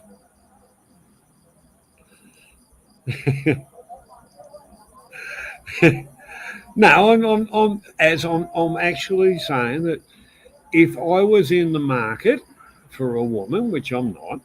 I wasn't Um, asking if you were, Johnny. I wasn't asking anything about that at all. no, as is asking me in the chat. I'm just Oh, saying, I got if I you. was in the market, I would put a play out for Hostel if she was available. Fine, simple as that. There's the truthful answer. All right. So, is it just the fat cunt women that you guys have a problem with? Look, Mrs. Balboni, I think she's got a wonderful character. Um, I wasn't as far specifically as mentioning her. I'm a relationship, just asking as a whole. Is it just the women that y'all have a problem with? Because you got a lot of fat cunt men in that chat right now you that know, nobody's worried about, right? But the thing is, Mrs. Balboni, I think she's got a wonderful character, but she is a little larger than I like. Oh, Jesus Christ. Johnny, do you But know I'm how not, shallow? I'm not Do you know how shit shallow you canning. sound? I'm not shit canning her as a person. It's just a personal preference. Do you If you know can how understand that. shallow? Do you know how shallow that sounds? That any woman that hits the link is worried that whether our looks are going to please you or not. I mean, that's the last thing that I think about when I talk to anybody on YouTube is what y'all look like. No, well, Right? the whole This is part about crazy. it, I think she's got a good personality and all that. But for me, in honesty, and I'm being straight up honest, she's a little bit larger. Remember, I'm a smaller bloke, and I like And smaller that's people. okay. That's all right. She doesn't complain about smaller people. It's all right for us all to be I don't. different shapes and sizes and stuff. I'm not saying to other people that she's off limits because she's fat. I'm not calling her fat. I'm just saying she's a bit larger than I like. Hmm. But she's got a wonderful personality. All right. Well, Oz's personality is a piece of shit here lately. He's proven it to me 3 times now, and I've decided Oz is a piece of shit. He's proven me just like Nitro Freak did, just like Capio did, and he's acting a lot like fucking Capio. I'm surprised y'all are tolerating it with the gatekeeping and all that shit. But yeah. Anyway, that's all I really wanted to say, Johnny. I'm going to try not to gain any fucking weight to make sure you'll still accept me and be, polite and social to me. Why all these fat fucking men just look like sloths sitting in your goddamn chat. But don't mention Oh, them. I tell you what, there is, and I tell you when you watch YouTube, and especially the English big fat fucking cunts with fucking attitudes getting around YouTube.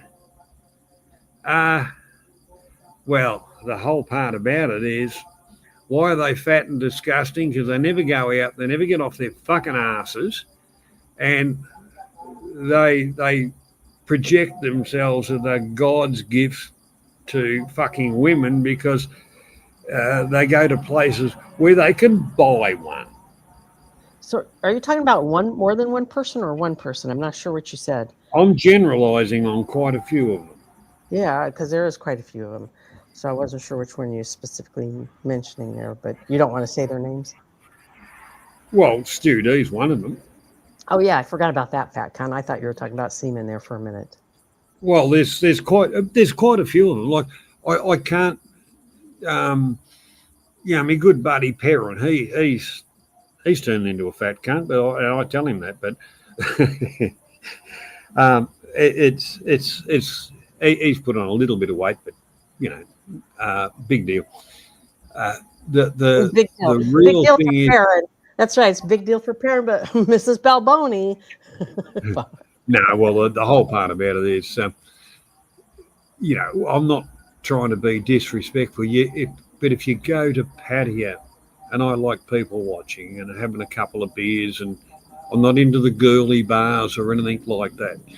And most of the people I have a drink with are on the same line. You see some of these big, fat, disgusting cunts, and you'd say, "Fuck me! I'd hate to be sitting beside you in an aeroplane. You'd be fucking like the blimp, bubbling all over my fucking seat."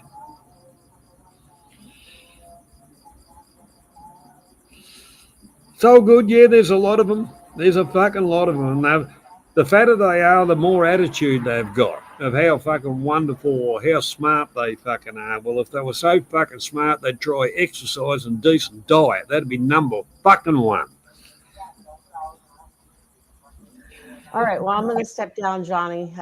Just want to say that I did not call you a coward. I called Oz and Spoon the coward, specifically both of them, because they sit on panels, run their cock holsters, and then never have the conversation with the person they was just talking shit about. But they sober up and they're like, "What'd I say? What'd I say? What?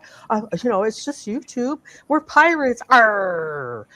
And yeah, just the comments you was making about fat cunts when it's women, but parents they okay with a few extra pounds. I'm Well, like, look, "Oh, I appreciate your statement. I'm not going to really comment on it. fine. I like Oz and I like Spoon. Yep. They can both be cunts at times, but don't forget, they both love winding people up for a reaction. They both like being lying cunts, and you're okay with them being lying cunts. Right? So, what I'm saying is, take it with a grain of salt. Okay. I'll take it for who they truly are. It's the booze that brings out the truth in them. When they're sober, they both say, "Oh, what would I say? I don't remember." It's all a character. So yeah, but anyway, please don't you put words in my mouth like those two lying cunts often do. If I have any more Thanks, issues, Mitch. if I have any more issues with you, I will come to you one-on-one, Johnny, and I hope you do the same for me. Okay. I'll look. I'll watch your back. Don't you worry about that. I don't need my back watched. You pirates like to hold that over your head and say, "Oh, I helped you." You do the Capio bullshit. the No, I Capio don't. bullshit. I don't go down that line. But if you look, I dipped me finger. I dipped my toe into the fucking trash talking community and got chucked out of it because I was better at it than they were. I insulted too many people, but the whole part about it is everybody on YouTube's got a different agenda. Mine's about providing a little bit of entertainment and stuff like that. Yours is somewhat the same in a different way. I'm not saying everybody's bad, and I'm not saying everybody's fucking good, but somewhere along the line, you don't have to shit can somebody because you totally disagree. The whole part about it, you can hit the stop and watch something else button. It's very, very simple. You don't even have to be half smart to do it. Even Spoon can do that. It is very, very simple. And you don't have to slam down on bitch monas about something But repeatedly. I do like taking the piss out of Spoon. Yes. But I like Spoon. Don't get me wrong. And I Oh, I like know. Oz. Gets a free That's pass. why I don't we want to know. get in the middle of it. Okay. We know Spoon gets a free pass. Number 2 gets a free pass. Shaun the Sheep gets a free pass. Oz gets a free pass. We're good with your guys' free passes. So, yeah. But anyway, again, don't put any words in my mouth, Johnny Siam. I don't want to have to come back up here and say, "Hey, please don't put words in my fucking mouth." So if you want to ask me something, come to me and please ask me it. All right. I've had enough of you pirates pretending you're the good guys when you're just as big a piece of shits as the fake fucks across the street calling themselves the good guys. You're equal to Capio, which is Oz. He sits there and fucking lies and gatekeeps it. You got your equal to Seaman, which is Spoon, who just fucking lies for entertainment. You got your equal to fucking Grandpa Dentures, who is the guy that just sits in the chat room bitching about everything, which is that Papa Jibs dude. And I haven't figured out who your fucking victim is. Who's the fucking victim that cries victim all the time? Who's your Stu D over here? Who is it? Who's your Stu D, Johnny? Stu D's banned on this channel, so I won't say No. it. Who is your equal to Stu D over here? Who cries victim all the time? Who is it? South? Who's the one that bitches about being a victim over here all the time? I don't know. I haven't figured out who the Stu D is, but I'm sure. Oh, no one on this channel fucking claims to be a victim. Well, let's give that to Oz as well because he likes to bitch and moan about shit that he clicks the button to go on and watch and participate and then bitches and moans about it. But yeah, so anyway, Johnny, be well, take care of yourself, and please come in if you got any questions for fucking me, all right? Well, Hustle, Yep. as always, I appreciate you dropping by and giving me support, and I will do the same with you. Okay, anybody else wants to hit the link, that's fine.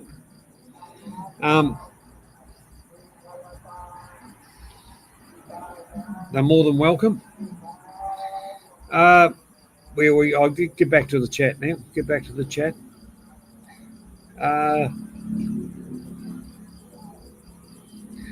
Thanks, Mitch, for the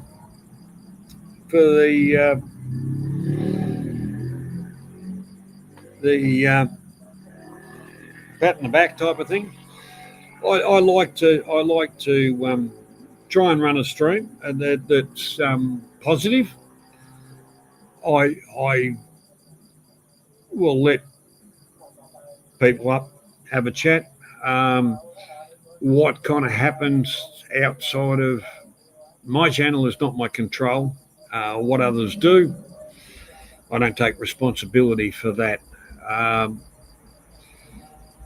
I think it's a shame I wasn't involved in what happened, but I'm a little bit disappointed. But anyhow, each to their own.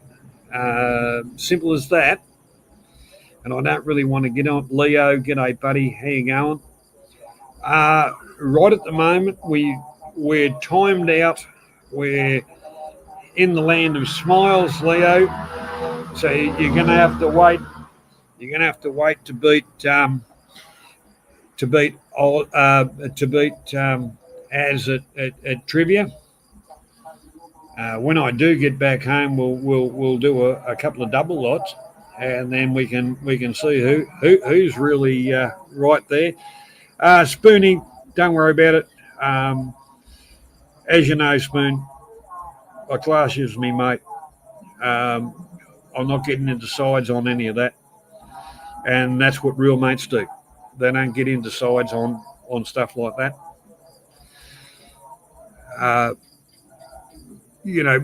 People have a blue today and cuddle tomorrow. I've known that for years, and that's real.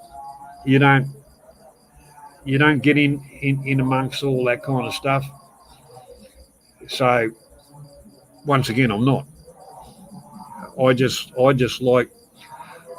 the world to be a better place where people can get on and have a laugh and a joke and enjoy each other's company, having a bit of a chat and talking about positive, not negative.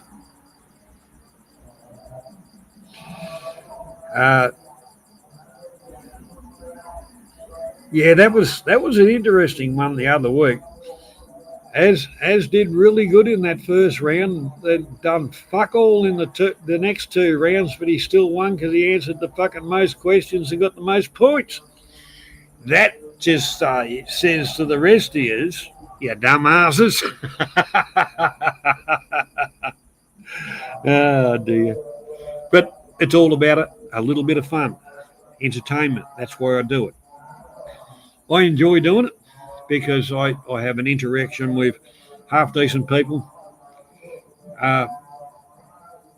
Obviously over here, and you can hear it in the background, my mind's on different things to a certain extent.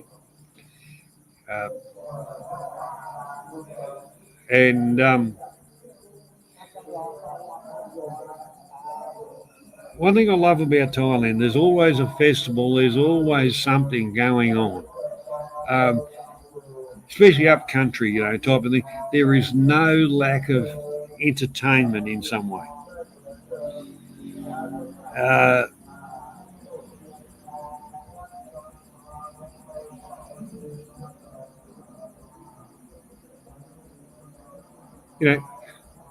The sound you're hearing through the microphone, that's over a kilometre away.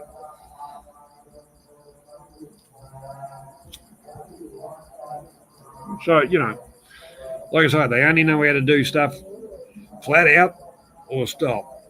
Banksy! Now, mate, Banksy, here he is. You're awake, mate. You have a good sleep?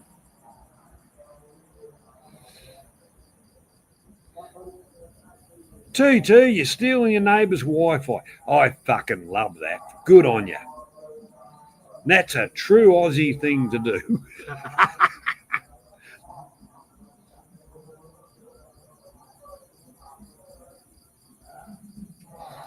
Now, that's the thing with these electric cars. You can't go and milk somebody's fucking tank, can you? That fucked all that kind of shit up.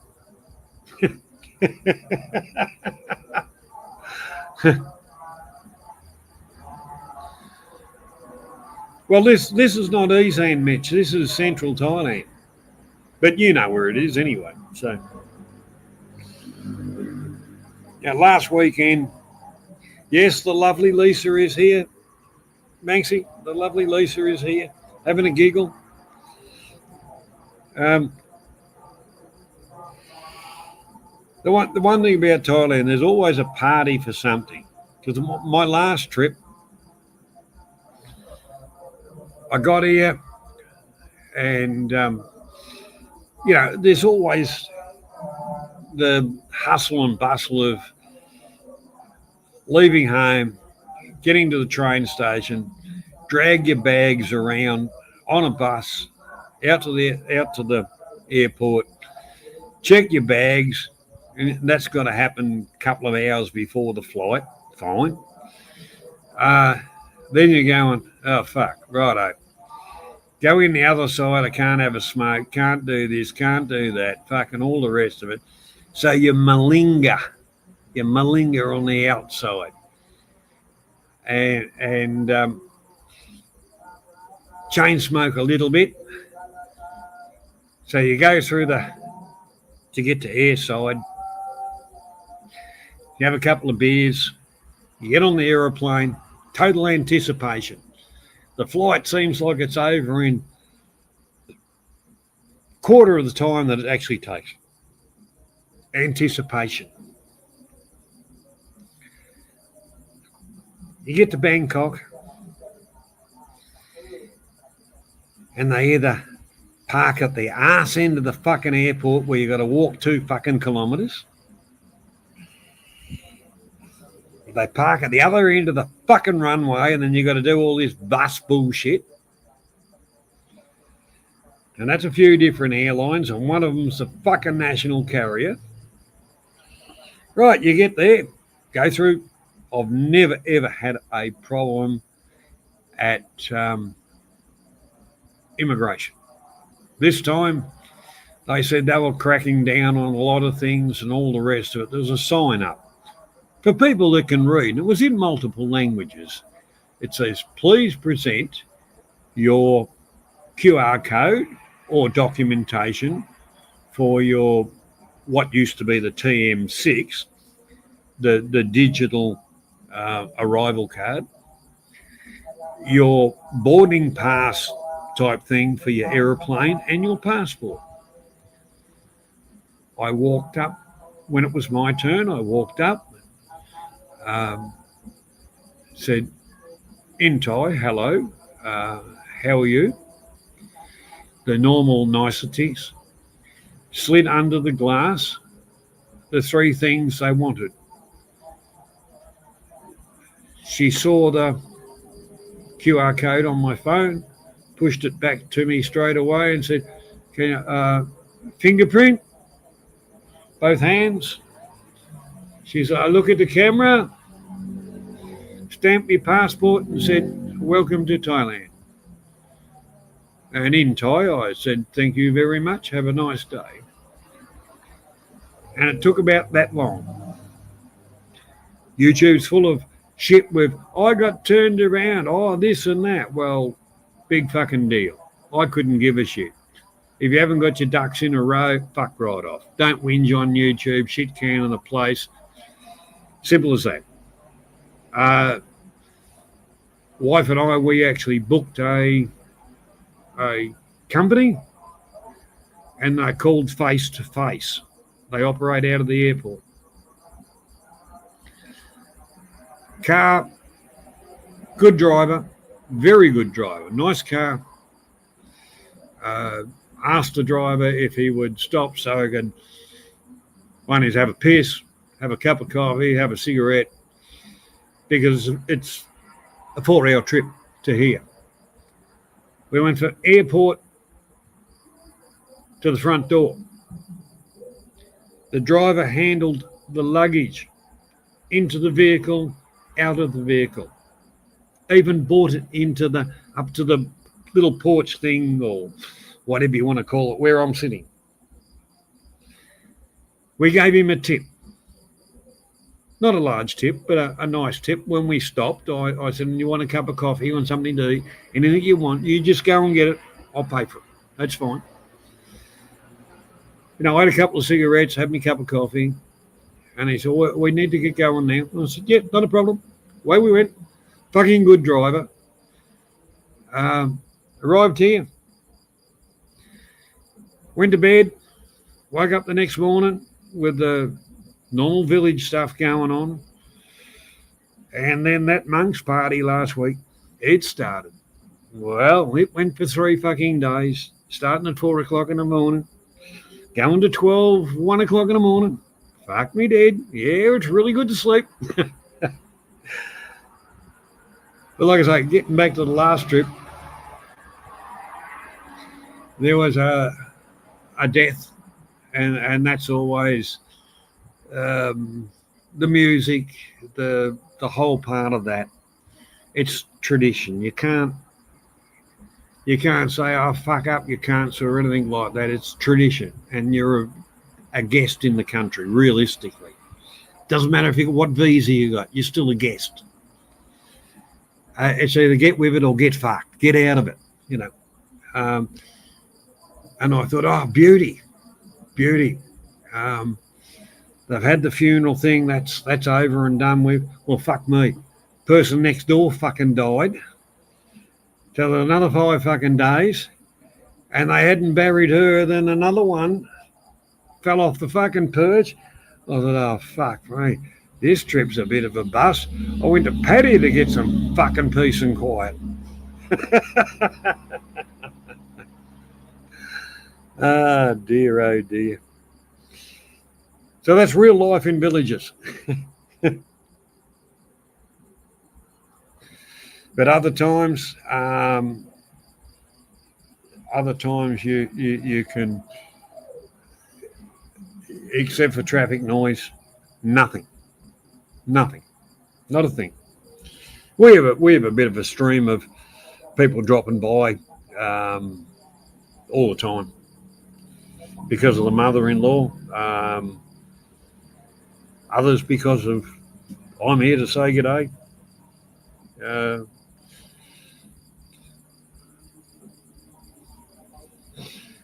Which is fine.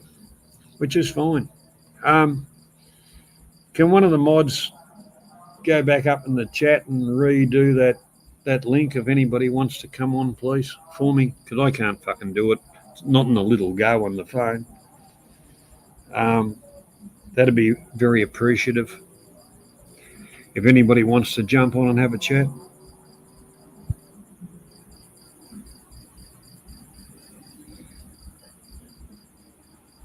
Yeah, that's fine, Banksy. That's fine. As or somebody will go back up and repost it, repost the link. So you can come on, Banksy, or you can go and you can do it your fucking self too. You can't see it anymore. All right, Spoony. I'll try and repost it because it won't all the time let me, but I'll try and do it. Right.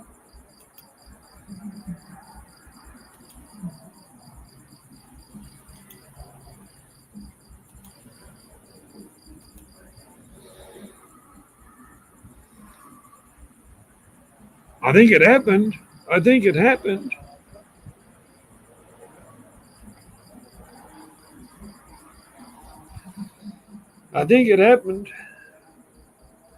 Because the first time I tried to do it, yeah, thanks, Az. Az is a good man. Now this is, we'll address that. A lot of people have said Az is a cunt. He's not. Az is a good bloke. He's a top fucking mate. And he's a friend of mine too. I class him as a friend.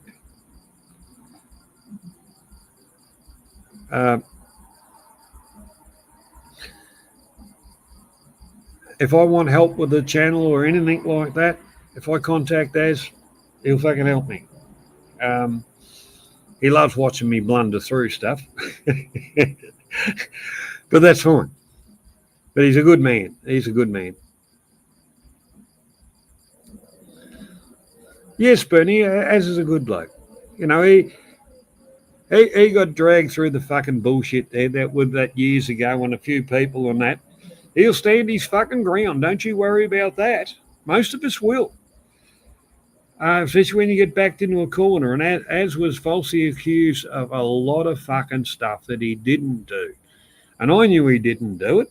And that's why I'm, like I say, same as you, Spoon, Mitch, the whole lot. Most of the people here I class as my fucking friends.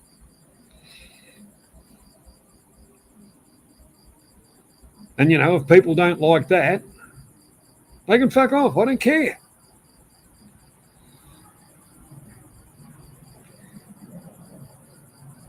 Now, people, I think it might happen. You might meet the lovely Lisa tonight.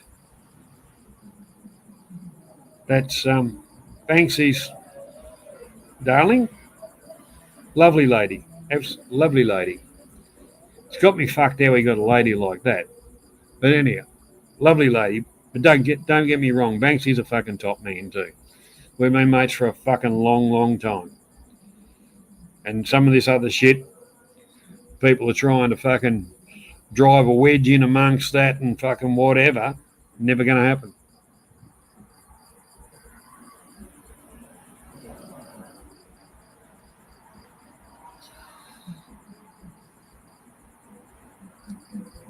Yes. Lisa is dipping her toes in to this part of the world as she did the other week, or the other weeks, a couple of, you know, just dipped her toe in to see what it was like on this part of the world. As far as this part of the world is live streaming and what I kind of represent or whatever. And that's a good question. What do I fucking represent? You know, it's kind of like, I'm not Superman, truth and justice. Fuck the American way. I suppose I represent Thailand to a certain extent. I represent real people, real chat. I represent ethics that I think we were all taught when we were younger. A lot of people, maybe they weren't or forgot them conveniently. But it's a very good question. What do I fucking represent? I suppose I represent myself, who I am.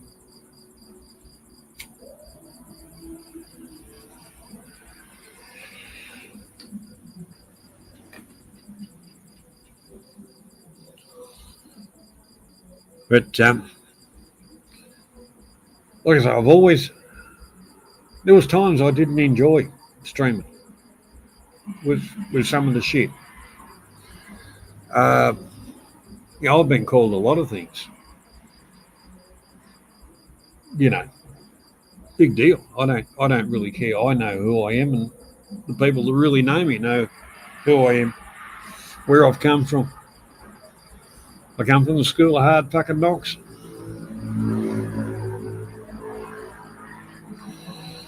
I've been to school, learned stuff. And I call university, it's only a fucking school. University is fucking brainwashing bullshit. They all think in the same little fucking box. They're dumb cunts. Professor Fuckwit. I remember telling a professor that. I said, you're a dumb cunt. Your mind's in a little box and everybody else has got to be in that little box. And it was about a thesis. The funny part about it, I put my paperwork in, and 6 months later, a company actually bought out what I'd designed and claimed it was theirs. The cunt sold it. If I could prove it for fair dinkum, not only would Monash University be in the shit, so would that cunt and the company that fucking did it. So, formal education is not necessarily where you really learn stuff. Real life is what teaches you. And you learn off the old tradies and the people that are around you. If you can't listen to the older blokes that are trying to show you something, get a razor blade, slash your wrist and get it over and fucking done with. Simple as that.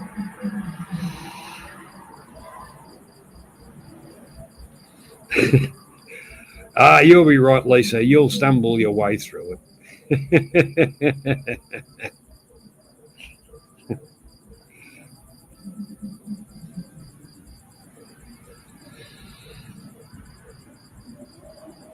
I don't know if that little short that I put out before I started the stream, like I say, internet here is off mobile, so we can get pretty good mobile if we get it put on the house. Oh, it's the wires and everything are here. It's just that we're not here all the time, and mother-in-law's not going to use it or whatever, so we just run on Wi-Fi. I actually thought the little clip that I put up on YouTube would have come out before I opened the stream, but anyway, if it's come up, that's the part of the noise that's going on in the background, which is realistic. They're fun. They are fun, and call it cock relation. You may as well. A lot of people up there we're related to. They're fucking family and friends and whatever. It is a bit of fun. Only thing I'm pissed off about is I've got an allergy to palm oil and a lot of the really good looking food that you really want to stuff in your face and end up being a fat cunt. I can't eat it because they cook it in palm oil. Because palm oil is very, very cheap. The oils that I buy are probably the 3 times more in cost. So that's why common vendors and stuff like that don't buy it. But there's others here that will bring me their food product, and they know for a fact that don't cook it in palm oil, so they'll actually cook stuff in rendered pork fat, so tallow, which is fine, and good food too. And you feel embarrassed when giving them, $1 for something when the Western world it would cost you 15. I'm not going to be stupid and fucking overpay, but that's just a feeling.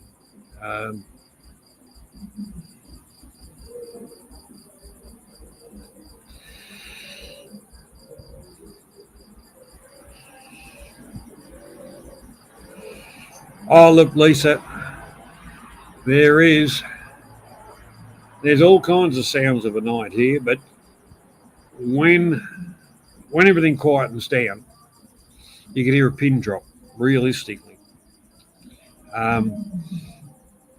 When we do the move out to the, well, you can call it a farm, but it fucking is, out the block,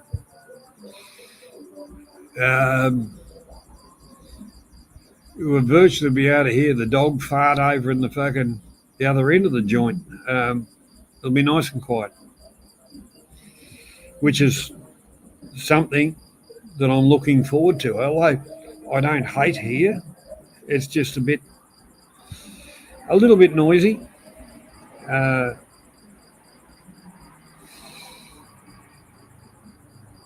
Actually, the sister-in-law and I used to, because there's a market for it, because cricket's a protein. The sister-in-law and I used to grow crickets. We'd get a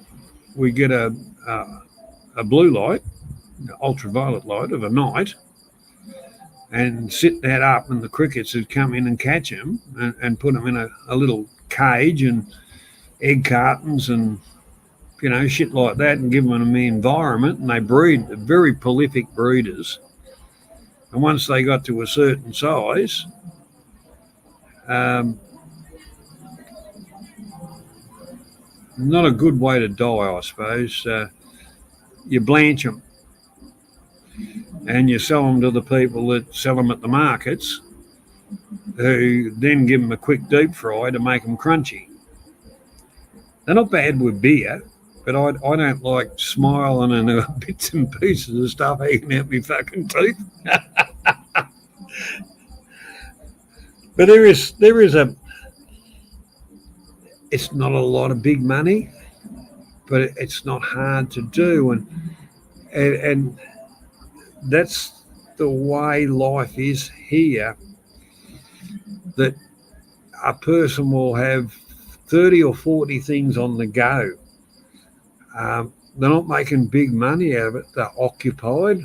They're gainfully putting food on the table and stuff like that. And it's day-to-day life. But the other day when we were doing the big transaction thing, there was a bit of bank stuff, not our side, the other side.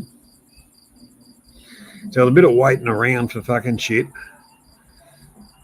and no smoking signs, and where the seat, outdoor seating and a bit of shade trees and stuff like that. No smoking signs. So I'm going to do the right thing.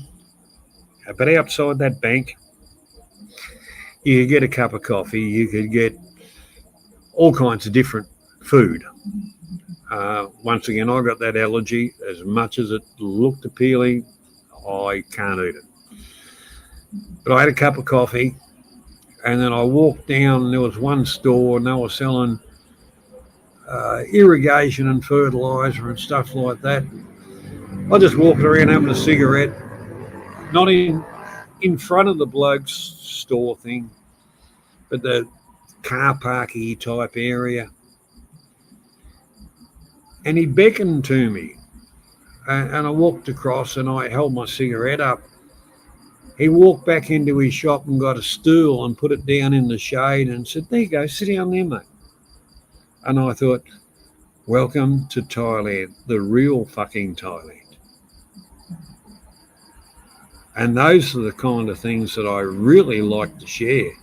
That's not the only time it's happened. Yes, I'm a little bit older, but the whole part about it is that's real Thailand. People give a fuck about each other. It's a tradition here. And even here, there is they call them a jar. It's a porcelain dish thing with a dipper in it, kind of out the front, and it gets cleaned out, and there's fresh water in it. So if anybody walks past and they want a drink of water, they can just stop and have a drink of water. That is traditional Thai. And it hasn't died. Not up in the rural areas. Bangkok it has, because it's a mega city. But up here, as older people, but even when we do build the new place, I will make sure we keep that tradition going, because I think it's fucking wonderful.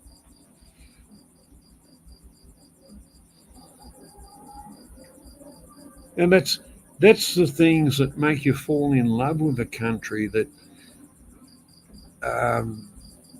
that bit of respect for others, because we've all walked down the road and gone, oh, fucking love a drink of water. Where's a 7-Eleven? But all right, there's 4 7-Elevens here, and my wife's cousin owns 3 of them. But that's way the fuck up there. If you're walking around down here, you're not really going to get a drink of water. But the other day I was walking along, 2 women, which they recognised me more than I recognised them, because don't forget I've been doing it for a long time. And I said, oh, sit down here, you silly old bastard type of thing, and I'll get you a drink of water. My Thai is very limited, but enough for the niceties and things like that. And continued on my journey, and then got dragged into another place, and then I got to another place, and there was a little kid that recognised me and wanted to talk English for a while, and we were doing that. And then he grabbed me hand and led me up the road a little bit, and, you know, stand here. Mum's gone to get the motorboat to take you home. I said, no, she don't need to. Don't need to take me home. I want to walk. That is the real shit. That's real shit. And that's what I like to put out there. Not fucking Pattaya. Not fucking Bangkok. Real life. Mitch is living in real life. He'll echo the same thing. He'll echo the same fucking thing. That's why, all right, everybody wants to go to Pattaya, dip their toe in. Same kind of thing, Bangkok a little bit. But it gets fucking old real quick. Because it's the same shit all the time. Here, life changes all the time to a certain extent with what's going on in the community, you know. Births, deaths, whatever. And you have your different days of different markets and things like that. They're good. Like I said, the food part of it, that's what shits me. I walk past this rows and rows of fucking lovely fucking food and giveaway price cheap. And I can't eat it. I can't fucking eat it. You can imagine how I feel. Going, fuck, I can't eat it. And I fucking love to. But the other side of it is there's vendors that know me. They go, hey, John, over, yeah. And they're not bullshitting to me. They're not bullshitting to me. They don't cook in palm oil or whatever. So, or they don't baste their chicken with palm oil. Like some chicken I had today was absolutely, it was fucking lovely. And I shared me eating with that with my buddy while I was sitting having the chicken and a beer with my shirt off because it was a little bit warm, with my buddy sitting with 15 fucking coats on in fucking England freezing his tits off. And I come.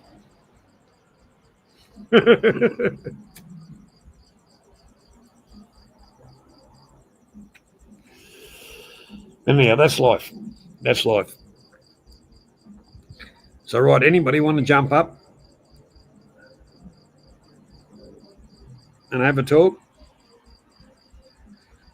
Because to be honest with you, I'm starting to get a little bit tired.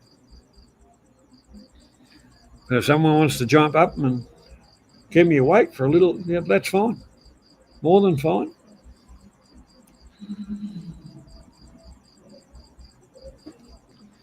I'll just put that link up again. This was never going to be a long stream anyway. Here we fucking go.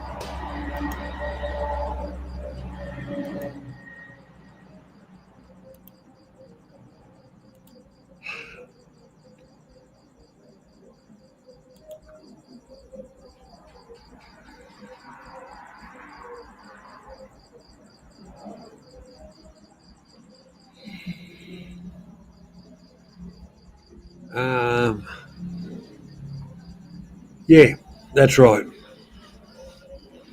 You're right, Mitch.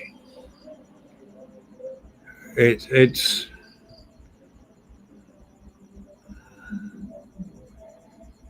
something you got to experience, really.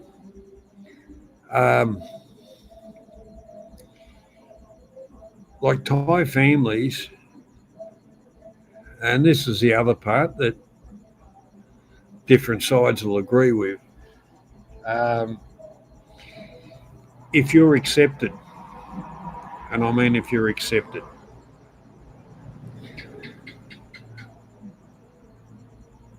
you can go anywhere and be treated very, very well. If you're not if you're not respected and not accepted, you might have married the girl or whatever. You'll be shunned. You'll be treated like a piece of shit.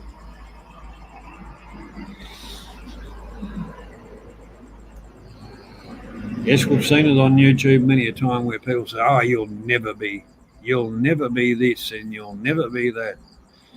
Well, I live it. Mitch does. Quite a few do.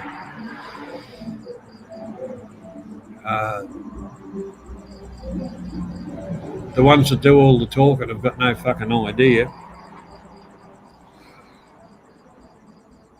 But that's fine. Everybody's entitled to their opinion.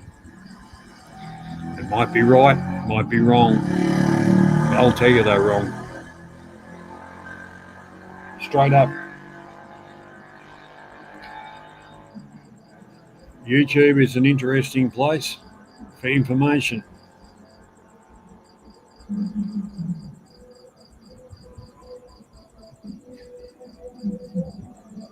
Which in realism is wrong, most of it. There's a small group of us that do put out correct information. Ask us any question. We won't tell you any lies.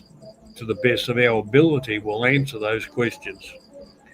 Like I've always said, if I can't answer it one week, I will answer it the next week. And what the information I give you will be 100% correct up to, the few hours before I actually talk about it. Because I do check my information. Yes, I've got fucking years of experience, so I know what I'm fucking talking about too.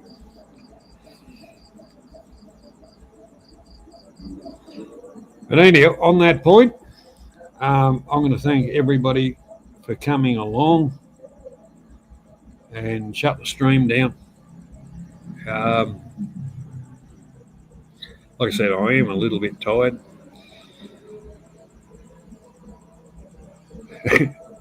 I've had a busy couple of weeks doing fucking nothing. Oh, I've done a bit, but I suppose Monday was a very tiring day. A lot of waiting around, a lot of protocol, a lot of things. But a few people have seen the photograph, and that was what it was all about. So, on that note, once again, thanks for everybody coming along. Thanks for your support. I do appreciate it. I'll try and bring you a bit more entertainment next week, which is debatable, because it's going to be, what fucking date is it? I don't know about the dates. I get informed by my wife.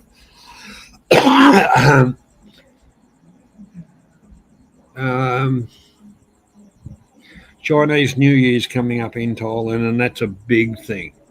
We'll be actually down with the father-in-law, and that's at Bang Bo, which is past Bang Na in the direction of Pattaya. And apparently there's some big celebrations and stuff like that. If you don't hear from me, you'll at least see some clips of some of the stuff that's going on. For those that are interested, those that are not, that's fine. But anyhow, to everybody, take care, stay safe, and we'll catch you next time. Bye-bye.